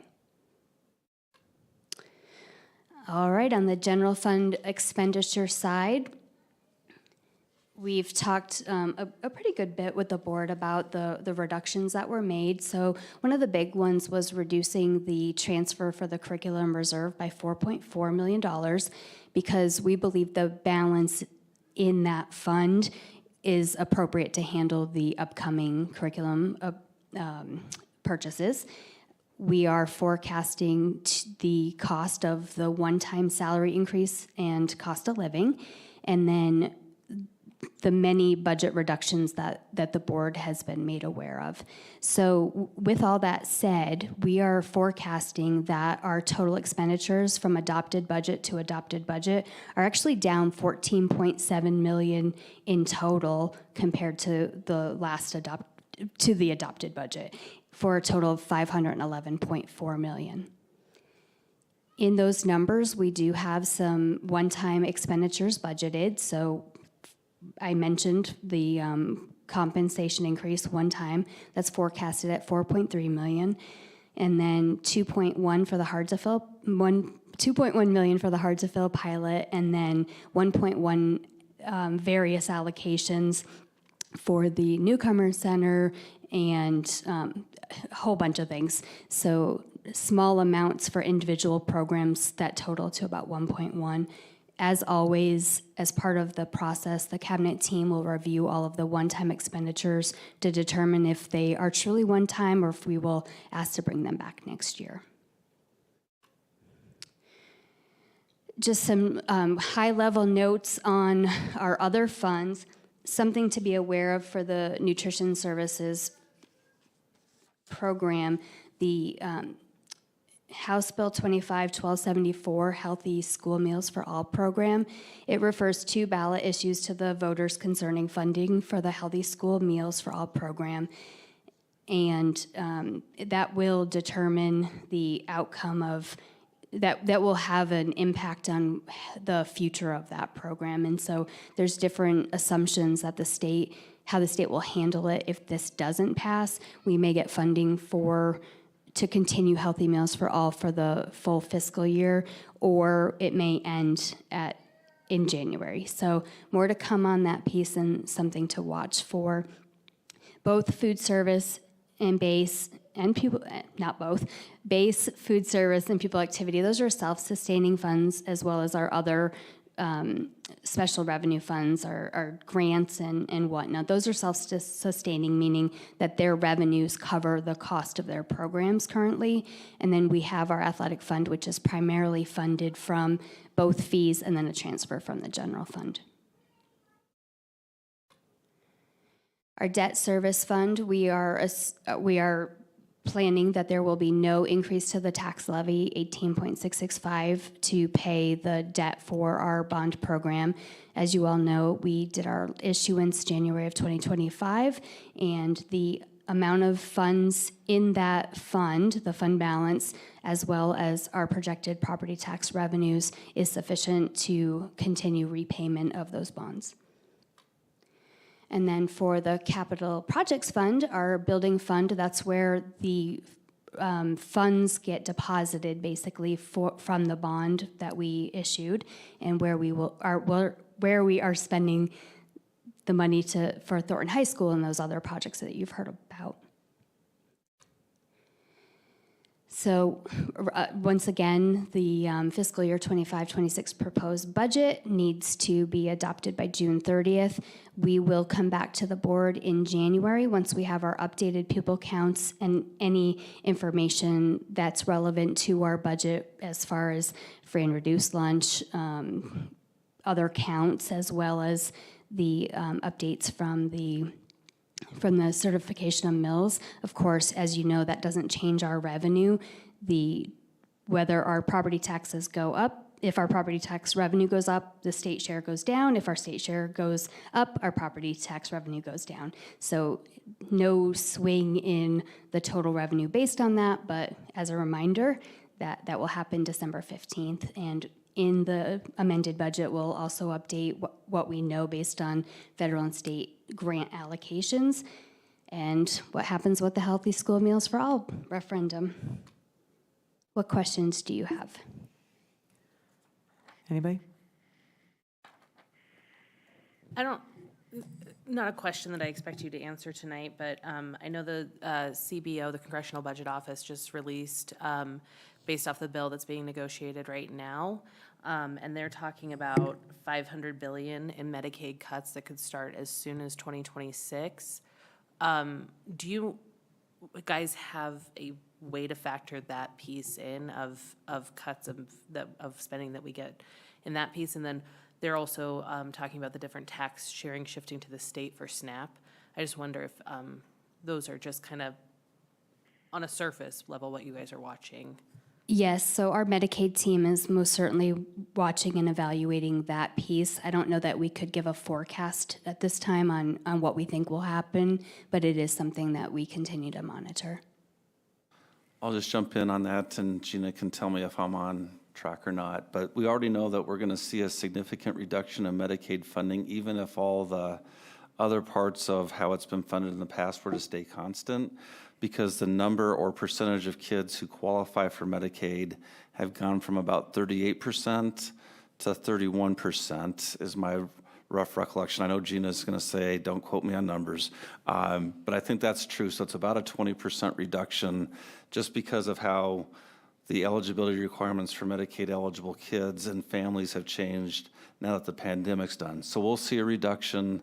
We use those funds, as you know, to pay for a variety of speech language, occupational therapy, physical therapy, other special education services. So we'll get hit there. The hit could be worse depending on what happens with Medicaid and how that affects school-based services. And then there's other parts of the federal budget that we know are going to cause some reductions. There's some changes in how you can use E-rate funding for hotspot devices at homes. That's a pretty small change reduction, $35,000 or so a year. But then there are some other changes around some other non-Title I funding that we often use for things like supporting multilingual learners and having coordinators and others who support that work, and it's about a $500,000 hit that I'm expecting in that space. So I do expect there's going to be meaningful and significant reductions through some of these federal programs that we're going to have to factor into our budget plan for next year.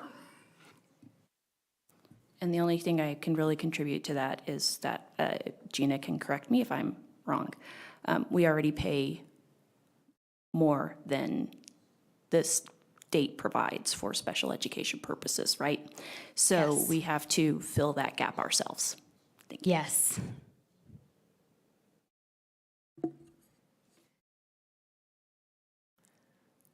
Thank you, Gina. You're welcome. And I forgot to give a shout out to the finance team. They worked incredibly hard to provide all of the materials to you. And so great work by that team.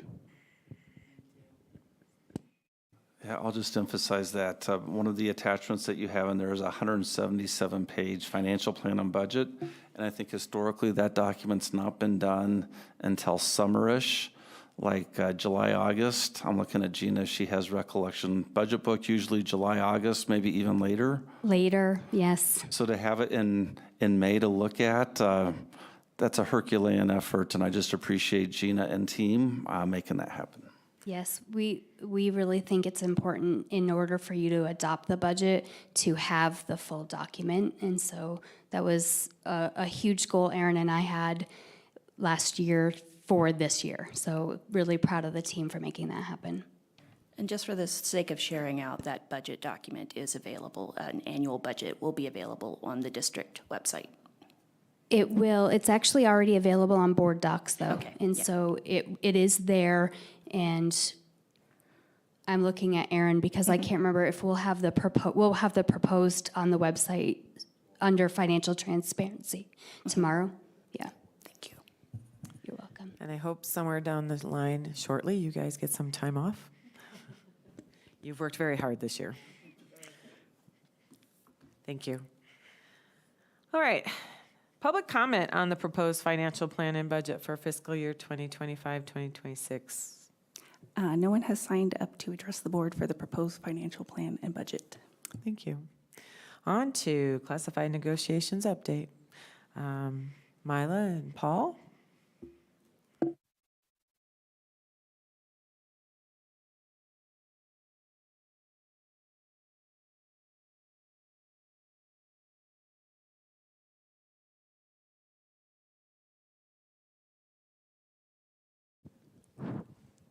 Good evening, Board. Paul Williams, President of a Classified Association. Hi there, Mila Shepard, Chief of Human Resources. We're sharing some information tonight that summarizes the recently concluded negotiations between the district and the Classified Employees Association. And as in years past, this has been a really collaborative, really mutually respectful process from start to finish. We just have a really solid relationship, I think, between the district and the association, and we enjoy, I think, a pretty smooth process as a result. So we have some changes, many of them summarized in the document that you have shared are clerical in nature. They're refining maybe an overlooked numerical change that better matches our practice. So when you see notes around clarified language to match current practice, or we didn't change the spirit of the article, but maybe it was less than clear for one or more people, and so we adjust to be as clear as we can and really reflect what's happening as we do work to support our classified employees. A few of the things on the top part of the list that are changes have to do, in Article 9, we have a concept called working out of classification. And this happens with some frequency in times when we are short-staffed and having trouble filling a vacancy. We have to ask someone to take over the duties. And when the complete scope of duty is taken over by a colleague, not just pitching in to help out with a few things, but when somebody's working out of their classification, doing somebody else's job, we have historically started to pay them a higher wage after the 6th day. And we talked about what's fair and what seems the right approach, and we dropped that back to 5 days. So it's a solid week, somebody's gone, you're doing the work. And more importantly, we changed the practice to a retroactive payment of the higher amount to the first day you were doing that job. It's never been that way before, but we just felt like you've heard me saying in the past several years how tight we are with staffing and how much we appreciate the willingness of colleagues to just pitch in, roll up their sleeves, cover vacancies, and we've had to do some things over time to try and recognize that and reward that. And so this is just a little something in that direction. One of the other big changes in Article 12 has to do with the Veterans Day paid holiday. You are familiar with the fact that our Policy Council's calendar subcommittee removed the Veterans Day off from our school calendar for next year, and that has historically been a paid holiday for our classified employees group. So we had some conversation about what should the appropriate replacement be, and agreed upon the last business day before New Year's Eve. So New Year's Eve. That happens during a week when the district is closed. Our classified folks have to take a temp leave time or a vacation day to have that day off during a time when the district is closed anyway. So that just made good sense. Let's add a paid holiday in that period of time when the work days are already short. I will say, Paul shared with me in the ratification voting and the comments received that he had quite a few about that Veterans Day, and I'll let him describe the tone and tenor of those, but I think that was the most commented upon change in our negotiations. We've added a little bit of clarity to some 110 practices. What is promised to somebody who says, I will stay and work for one more year. This year, we discovered with all the necessary reductions and cuts that we had some need to be a little more flexible as a district in promising to bring you back, but it might not be the very assignment you left. If we're reducing, we want to honor that, but we might need to move you around. So we just adjusted some language to make that flexibility possible. Cleared up some language around bereavement leave. And then in the salary lane, that Article 19 language, I think one of the things we adjusted was leadership pay. Our classified employees have been limited to one leadership paid opportunity each semester. We've doubled that to up to 2 per semester. We want to honor those that want to be involved. We also don't want to burn them out. So, but allowing more opportunity when folks want to get involved in that way. We did a little reduction in the area of competitive recruiting as we're attracting people to the organization. We took a look at the number of hours we require to count it as a year of experience credit, and we aligned that a little more closely to what our 9-month employees actually work. It was a much higher number and a very aggressive sort of number of hours to equal 1 year of experience credit. We dropped it to more closely match what our 9-month employees really do, and therefore be able to give people a little more advantageous placement as they enter the system, and in hopes of keeping them for a little bit longer. So you want to talk about the rest of it? Thanks, Marla. So just some comments on the Veterans Day. We have a lot of veterans that are employed as classified employees. So that was not a popular decision, as we knew when we were kind of in calendar committee and making that new calendar. However, I think that Chris has made some commitments to do some discussions around education around veterans, and when we explained that to our folks, that seemed to kind of help them get through that. So again, not happy about it, but they understand the why and encouraged by the future movement there. So so on the salary, we did. And this is kind of aligns with the other two groups, certified and admin, but it was, classified employees will receive a cost of living adjustment of 0.5% ongoing. Additionally, a one-time COLA payment of 0.82% shall be paid out in the October 31st paycheck. And then those eligible for a step increase will be, we'll get that step increase, which our average step increase is about 1.67. So when you add all those together, it'd be the 3%. And if you're not getting a step increase, then you'll get that balance of the 1.67 in the one-time payment in the October 31st paycheck. Then we changed the dates for negotiation, the reopener dates from 2025 to 2026 for next year. Couple things in the MOAs we did on the pilot school salary schedule. We formed a committee, as you guys remember last year, we formed a committee to look at whether that was feasible for classified staff. And the committee at this point in time said that they believed it wasn't feasible right now, but we committed that we're going to continue to research that. We'll look at the trend data for turnover rates and our ability to recruit and retain in those buildings. So we'll continue to do some work in that area. Previous work experience.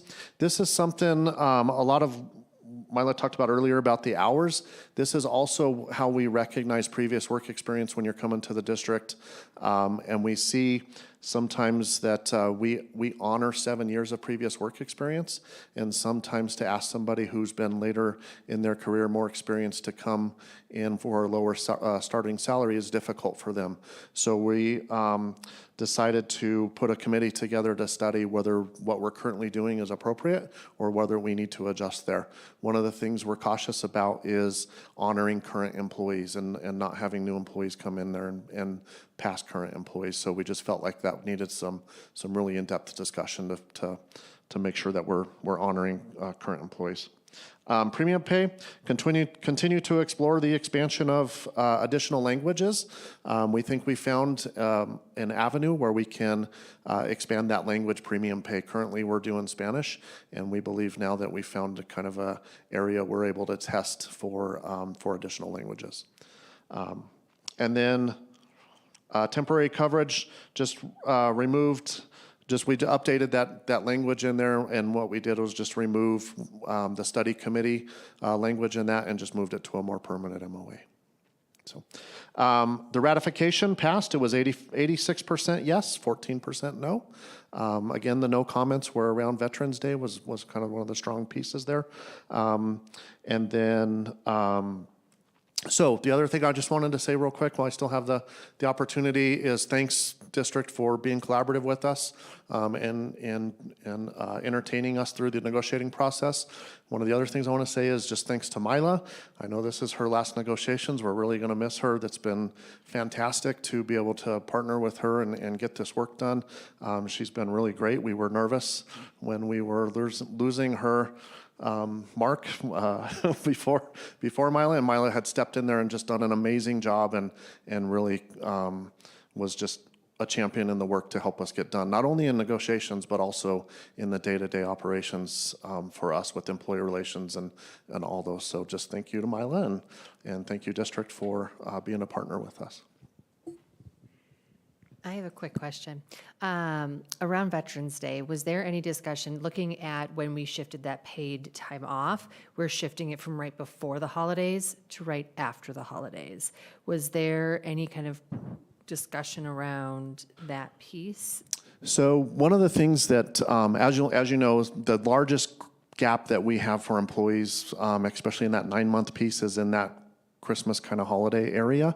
And so we felt like that this was a gain because we were able to, now they'll be working on Veterans Day, so they have an opportunity to get paid for that work. And then now they'll have another paid day or opportunity for another paid day in that kind of big gap of Christmas break. So we felt like we're kind of getting the biggest traction out of that by not having such a gap there for employees to, especially in that 9, 10, 11-month folks, to be able to go that long gap without a paycheck. That's wonderful. Thank you. Also, knowing that this is kind of a pain point, Veterans Day, is there a way, or I hope that we can find a collaborative way to partner with some of our employed veterans in our efforts to celebrate Veterans Day in the district? Yeah, absolutely. It's a great idea. And the main comment I would add around Veterans Day, there's been lots of hesitation for a long time about looking at whether we continue to recognize Veterans Day. I think most districts are not. We do have an interest in having continuity of instruction. For me, one of the things that's been powerful and persuading me that it's an appropriate change is hearing from veterans that we don't care so much. This is some of the ones I've heard speak at Mountain Range, which does an exemplary job each year of having an assembly and having kids throughout the school gather and listen to veterans and celebrate them as they parade through the halls. And the veterans who spoke there have consistently said, it's not so much about whether you have a holiday or not, but it really offends us that when people do have a holiday, it's all about buying mattresses and going to the mall and shopping, and that there's not any real understanding or recognition of the why behind the holiday. And so we've done really good work in a number of our schools before, even on the days preceding the holiday, about the why. I think we can take it the next level, do it more places, and use some of our staff who are veterans to help communicate the message about their service and why this is a worthy holiday for us to recognize, even if it's not a day off. Thank you so much. I think it's been a great, did you want to say? I was just going to say thank you for both your work and team and everyone who participated with the classified negotiations. So, Milo, again, you're going to be very missed. I think it's been a nice change to see the classified negotiations at the same time as the certified negotiations. And I also want to make sure that people understand how much we appreciate our employee groups, because they're all educators. And they all, the old cliche, the staff's working conditions are the children's learning conditions. And that goes for both employee groups and the administrators too. And yes, Mila, thank you. It's really been an honor to be a part of your career. I just want to say some final nice things about Mila too, because this really is the grand finale. So last time was the penultimate board meeting for Mila when Dave and her presented, and this is the grand finale, and I won't belabor it. But one of my favorite memories is meeting often with Paul and Rob Keeney, his former coordinator, as Mark Hinson had announced his retirement after 20 years of service. And I think a lot of folks in this organization were really deeply concerned. And there's lots of times heading into that hiring process that Paul and Rob were saying, we're really worried. We don't know that we see anyone in this field of candidates who's going to hold us steady or take us forward. And within a few months, they're saying, Mark Hinson, who? We don't need that Mark Hinson. Mila's been amazing. And we just see really positive things happening already. And Mila, you've been a tremendous asset for all of your time here. You won people over quickly because of how competent you are, thoughtful you are. You hold ground when ground should be held. And when people rebut things effectively and say, I think there's more of the story, or that you're reaching the wrong conclusion too hastily, you're willing to listen to that. And I think that's what won over Paul and Rob and frankly everyone in the system who's worked with you. So thanks for a job well done, and thank you both for doing a great job on negotiations this year.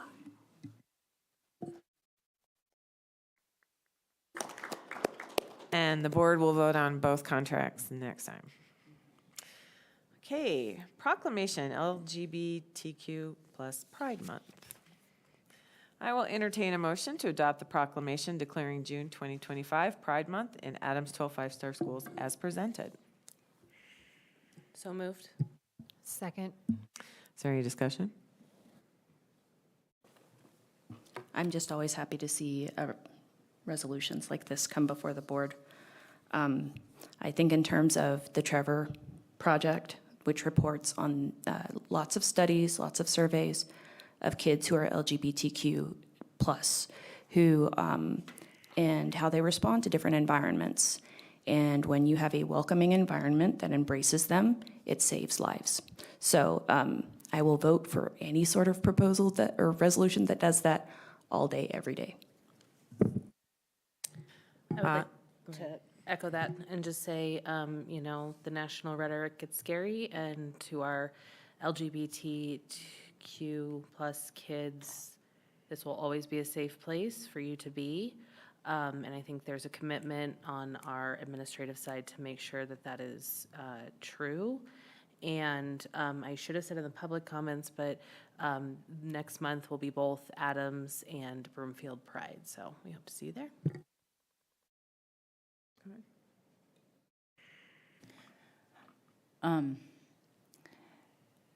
I really appreciate people coming out to support all kids.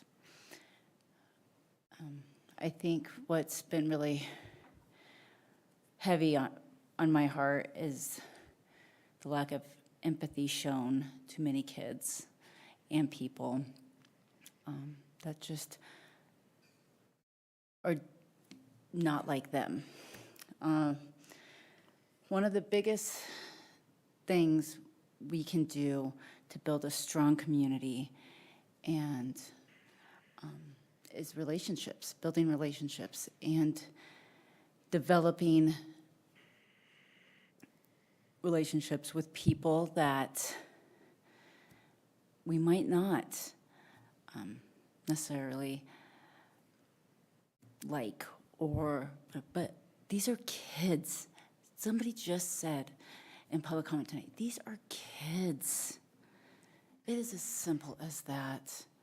They are kids. They just want to show up in school, have friends, go to recess, go to gym. You know, they just are kids. And so let's just treat them as kids and give them the support that kids need. I think what I hope to see with proclamations like this is awareness of vulnerable populations that are possibly being attacked. Offending behavior comes out in many ways, including verbal, and as you've heard, even physical. And all of our kids deserve to feel a part of their community, their school community. And proclamations like this demonstrate that. And we also heard from parents tonight who are so appreciative of the support their kids get in schools. And let's continue that. Again, let's continue building our community. Let's continue building our relationships. Because strong relationships equal strong communities and a sense of belonging. And that is what we need more now than ever to build healthy kids. So, yeah. I just want to say the parents that showed up tonight to talk to us about why it's important to support kids who are LGBTQ+. I'm sorry they left. Maybe they're at home listening.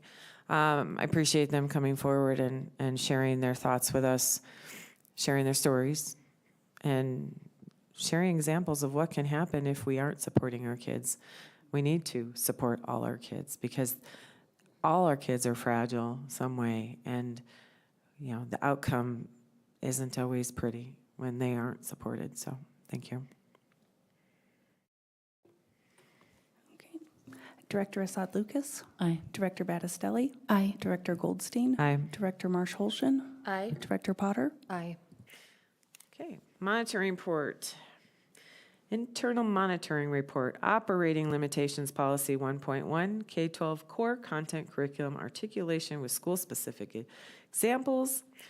Dave Bena, I will entertain a motion to acknowledge that the board has received a monitoring report as of May 21st, 2025, finds the superintendent's interpretations are reasonable and supported by data that is relevant, justified, and complete. So moved. Second. Hi, Dave. So Dave, before you get going, I may just do a brief intro. So I know Paula posed some questions and gave some feedback earlier this week about this report, and it prompted me to reflect on that it could be helpful to give a little bit of perspective about this policy for the board, since there's a number of folks who are newer to it. My belief about this bifurcation of 1.1 and this more qualitative reporting that we do in the spring compared to the quantitative reporting that we do at other times of the year. The genesis behind that, from my perspective with the past board, was twofold. Number one, they just we're in the spot of feeling like there's too much of public education accountability that's all quantitative based on test scores. And there's a lot of other things that matter, that measure what we're doing for kids and their growth, that doesn't get captured in CMAS and SAT and things like that. So there was a strong interest in having some qualitative things brought forward. There's also a strong interest in making sure that a lot of the programs that we celebrate, whether it's STEM or International Baccalaureate programming, you could go on and on and on, but there was a desire that a lot of these learning modalities, whether it's problem-based learning or other learning opportunities, aren't just concentrated in a few schools. And so through this report, there's a desire to just get more evidence about how we're providing similar opportunities outside of magnets to kids throughout the system. So I think those were the two core motivations behind this policy. And it's also something that if you feel like either the report is too long in its current format, or there might be ways to summarize more effectively and meet your current interest, or if you want to develop different policy language, all those things are fair game. But I think that background could be helpful about explaining why we've done some of the work the way we have. And at least speaking for the staff, I know we're very happy to adjust in whatever ways meet the desires of the current board. Dave, your show. Thank you, Superintendent Godowski, board members. Mr. Godowski, you stole a lot of my thunder to introduce this monitoring report, but thank you so much. That was an excellent synopsis. The other thing we also did with the earlier portion that was delivered in November was still folded in some of the data that would come after the end of the calendar year with dropouts, grad rates. So all of that outcome data was given to you more at the beginning of the year when it's fresh and, you know, you would likely have the greatest interest in it. And then this report fell at the end of the year when we could report exactly what's been transpiring for the year. So that seemed to be a very logical way to structure this. But again, very, very much open to looking at a different structure for the report, if that would be beneficial for the board. First, before we begin, I just want to give a lot of thanks to our learning services content team who did a lot of the work around the curriculum articulation work. They really did a heavy lift to show you what do these curricula look like as you go from K through 12 in our system. So I want to give them a shout out. I also want to thank our principals for taking a look at all the programming they provide at their schools and updating what they're providing over time. I can tell you 51% of the schools had modifications from what they've done in the past. So they're continuously looking at the programming they provide students and opportunities they provide students. So I just wanted to be sure to thank those groups who really do the lion's share of putting this information together. In the report, in the monitoring report related to the curriculum, you'll see that we're looking at 4 different strands. We change this every year to provide a really holistic picture of what's going on in the curriculum realm. So in terms of ELA, you're looking at informational text and argumentative writing. In math, we're looking at sense of problems and perseverance. We know that's a struggle we hear for students, particularly as they get to advanced math. In terms of science, it was life science, structure and function. And then lastly, social studies was geography with an emphasis on Colorado geography. And so ultimately, that's what we provided in this report for you, for your edification, and I would be open to any questions you might have or comments that you might have. I giggle, but I can't help but to laugh about the Colorado geography because I still don't know Colorado geography today. But the data looks great. There's a lot of work that's gone into that. Spent some time digging through it, and I think there's room to grow. There always is, but I'm incredibly impressed with our team across the board for all of the solutions that they've creatively come up with, and we continue to see the data improve. So thank you. So since I was referenced, I will quote Taylor Swift and say, "It's me, hi, I'm the problem, it's me again." First of all, I felt sorry for you when I saw the report because it was monstrously long. And so my thing was, how do we coalesce all of that information into something more doable that specifically addresses how is this meeting the policy, right? So my personal opinion is, but this is my personal opinion, is how do we make this job easier for Dave Baina's team and more concise in the approach? Me personally, I'm a learning designer. I could sit and look at assignments all day, every day, and I'd be thrilled throughout the entire process. But I think the point was really more like, how can we connect this assignment to the policy language, right? So that's why I was thinking if we could just, in the future, somehow pull out some selective pieces. I think the policy language is fine, my personal opinion, but pull out some selective pieces that sort of encapsulate what you're doing, because I love the qualitative piece to go, with the quantitative, it's perfect. But how do we connect these selective pieces to that policy language again? So how does this demonstrate that students are writing for a variety of purposes? And I could infer that, but I was like, Dave had to capture like 50 million different assignment examples. So let's make this easier. So that was really where that came from. And it's clear to me that we're meeting those policy standards, looking at the assignments, and I can sort of make those connections, but that's where that was coming from. And I kind of see it as, you see all the different creativity and the different schools and how they deliver. And yeah, it is a lot of work. Yeah, I like that part too. Yeah. Let's make an appendix.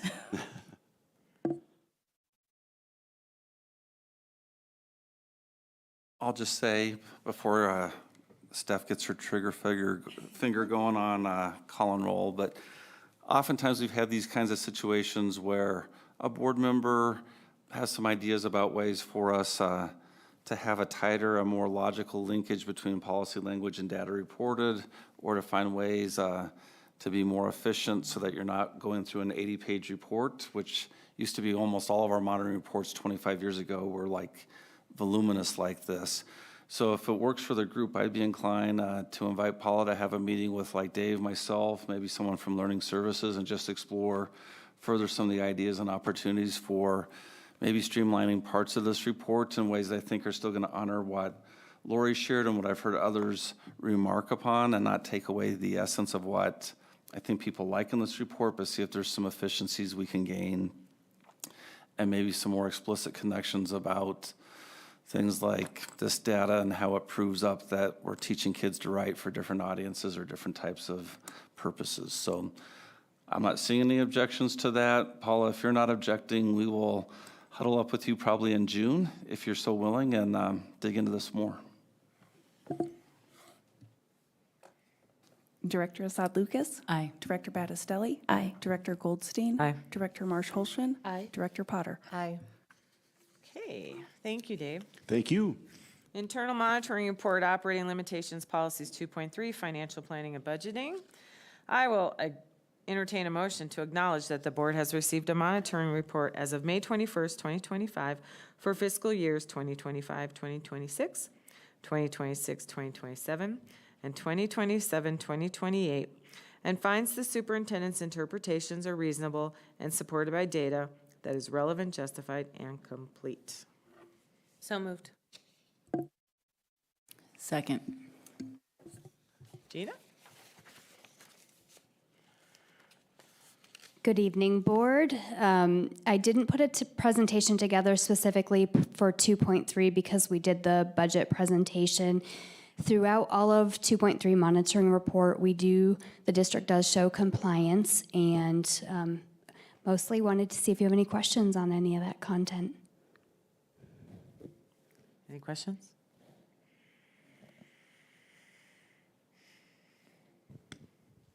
Gotta wait for Stephanie to get back to call the vote. I exhausted all my problem-causing comments with the previous internal report.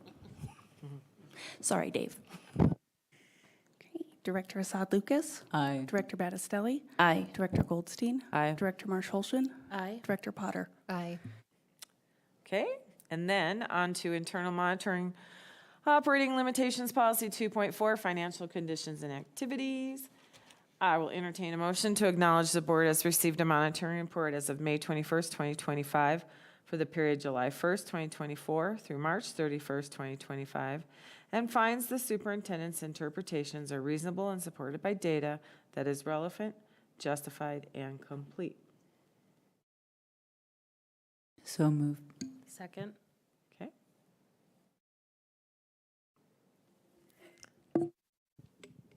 All right, good evening again, board.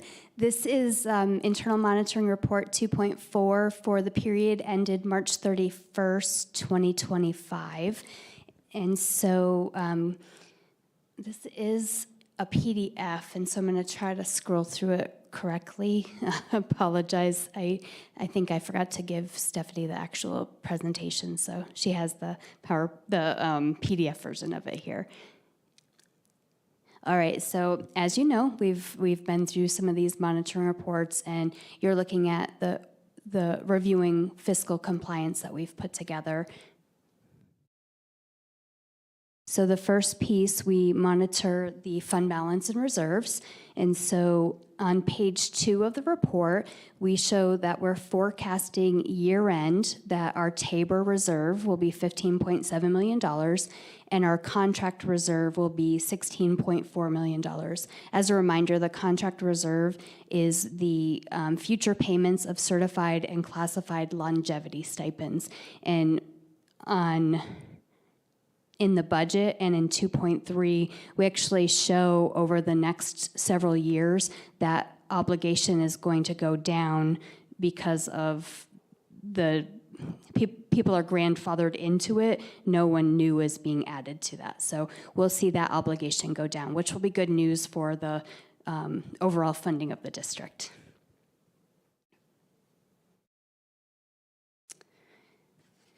All right, on this next slide, we're looking at the fund balance compared to our general fund revenues. And so board policy, as you probably remember, is it can be unassigned fund balance can be no less than 4% and no more than 8%. And so when we were building next year's budget, we were intentionally forecasting the available funds based on having that reserve of 4%. So that totals $18.5 million in our forecast for the end of the year.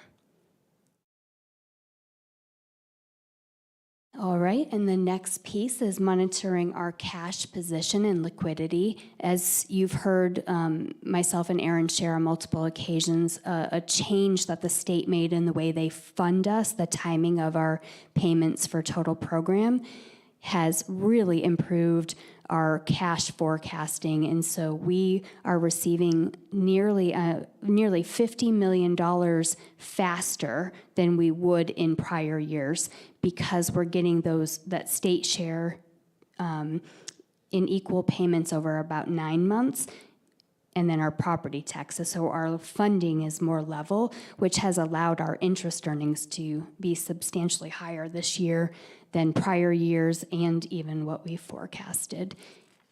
And so on this graph, the lower blue portion, those are our restricted funds, non-spendable. And then we have the purple, which is spendable, and then that green line is our average monthly operating expenditures. In prior years, in the month of December, January, and even February, that purple bar would be getting dangerously close to the green line. And because of this change, we have seen, significantly better cash flow. All right. Also happy to report in our monitoring the accounts payable and receivable that we have compliance with meeting our timely payments. So that's also good news, helps with our liquidity as well, with the receivables. All right. We added a section with the new bond, so monitoring the bonds and borrowing. So page 8 is a summary of the bond issuance. And as of March 31st, the district had allocated $12.4 million to our charter schools and had only spent about $17,000 on the approved projects. As of March 31st, we've encumbered nearly $3 million, and that can be seen on pages 9 and 10.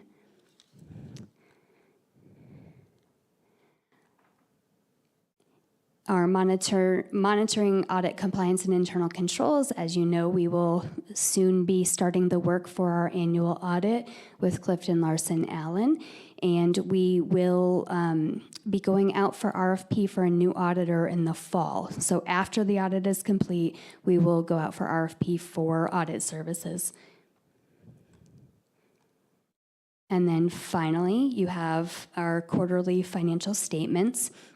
And so looking at those quarterly financial statements in the general fund, we're projecting that our year-end revenue will be approximately $2.5 million higher than our amended budget, and that is because of interest earnings. So we have, with the higher interest rates as well as the improved cash flow, our interest earnings are greater than we expected, and our expenditures are trending as expected, and actually the exact same percentage as last year at this time, which is a little interesting. Any questions? I don't have questions. I was just happy to see the interest rate. I'm like, okay, so I am paying more for eggs, but on the other hand. Hey, eggs have gone down in price. That's a big old, Chris gets to say, I told you so, because Aaron and I were a bit more conservative when budgeting last year, because we don't know what's going to happen with those rates. And so Chris gets a big old, I told you so to Aaron and I. Better than to be in the opposite direction. Yes, that's, thank you. So I'm happy to report compliance throughout 2.4. Director Assad Lucas? Aye. Director Battistelli? Aye. Director Goldstein? Aye. Director Marsh-Holshin? Aye. Director Potter? Aye. Thank you, Gina. Thank you, Aaron. All right, consent agenda. I will entertain a motion to approve the personnel actions as presented. Resignations and terminations, transfers and reassignments, employment and leaves of absence. So moved. Second. Director Assad Lucas? Aye. Director Battistelli? Aye. Director Goldstein? Aye. Director Marsh Holshin? Aye. Director Potter? Aye. All right. You guys have been sitting there all night. It's time to entertain a motion to recess for an executive session to discuss real estate matters regarding the potential sale of 13.5 acres south of the ESC at the East Lake Station pursuant to Board Policies 2.0 General Operating Limitations and 2.5 Asset Protection and Colorado Revised Statute 24-6-4024A. So moved. Second. Director Assad Lucas? Aye. Director Battistelli? Aye. Director Goldstein? Aye. Director Marsh Holshin? Aye. Director Potter? Aye. Okay, but we're going to take a 10-minute break before that. And then just if anybody's listening online, we will have to come back after the session to just do some cleanup and adjourn. But all the business has been taken care of except for this.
it might have been Casby.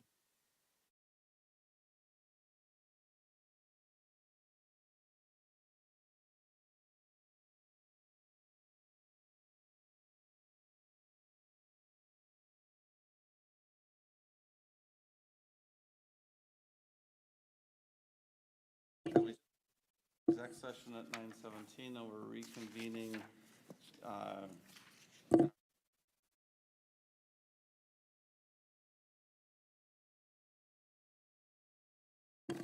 Okay, we are back from, oh, can I go? Okay, we're back from executive session, and we are just going to go over the calendar and future events.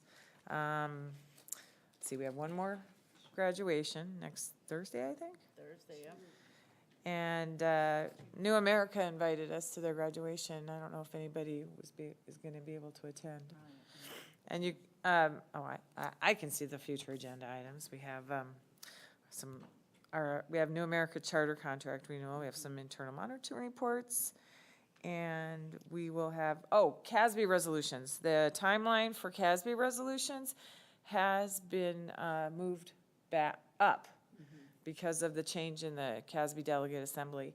I know Alexis has expressed an interest in a resolution, possibly. Not from Madam Self? Okay. But we have an interest in submitting the resolution on the local control and the one that we did last year. Yeah. That was approved very quickly and rapidly that we need to up because the need is still there. Is there any language change that you envisioned there, or would it just be having stuff dig up what was Dig done up what was done before, and we can look at it and resubmit it. Should we also talk about delegates? Yeah, we should also talk about delegates. The delegate assemblies in, it's right after Labor Day, I believe, and it's in Loveland. I go because I'm on the CASB board. Well, and I have interest in being a delegate. Well, and you were last year, but you couldn't go. Right. So, yeah, okay, and you can, anybody else interested? Even if you're not a delegate, there is, training and stuff that happens. Okay. All right, anything else that we want to talk about tonight? All right, we're adjourned.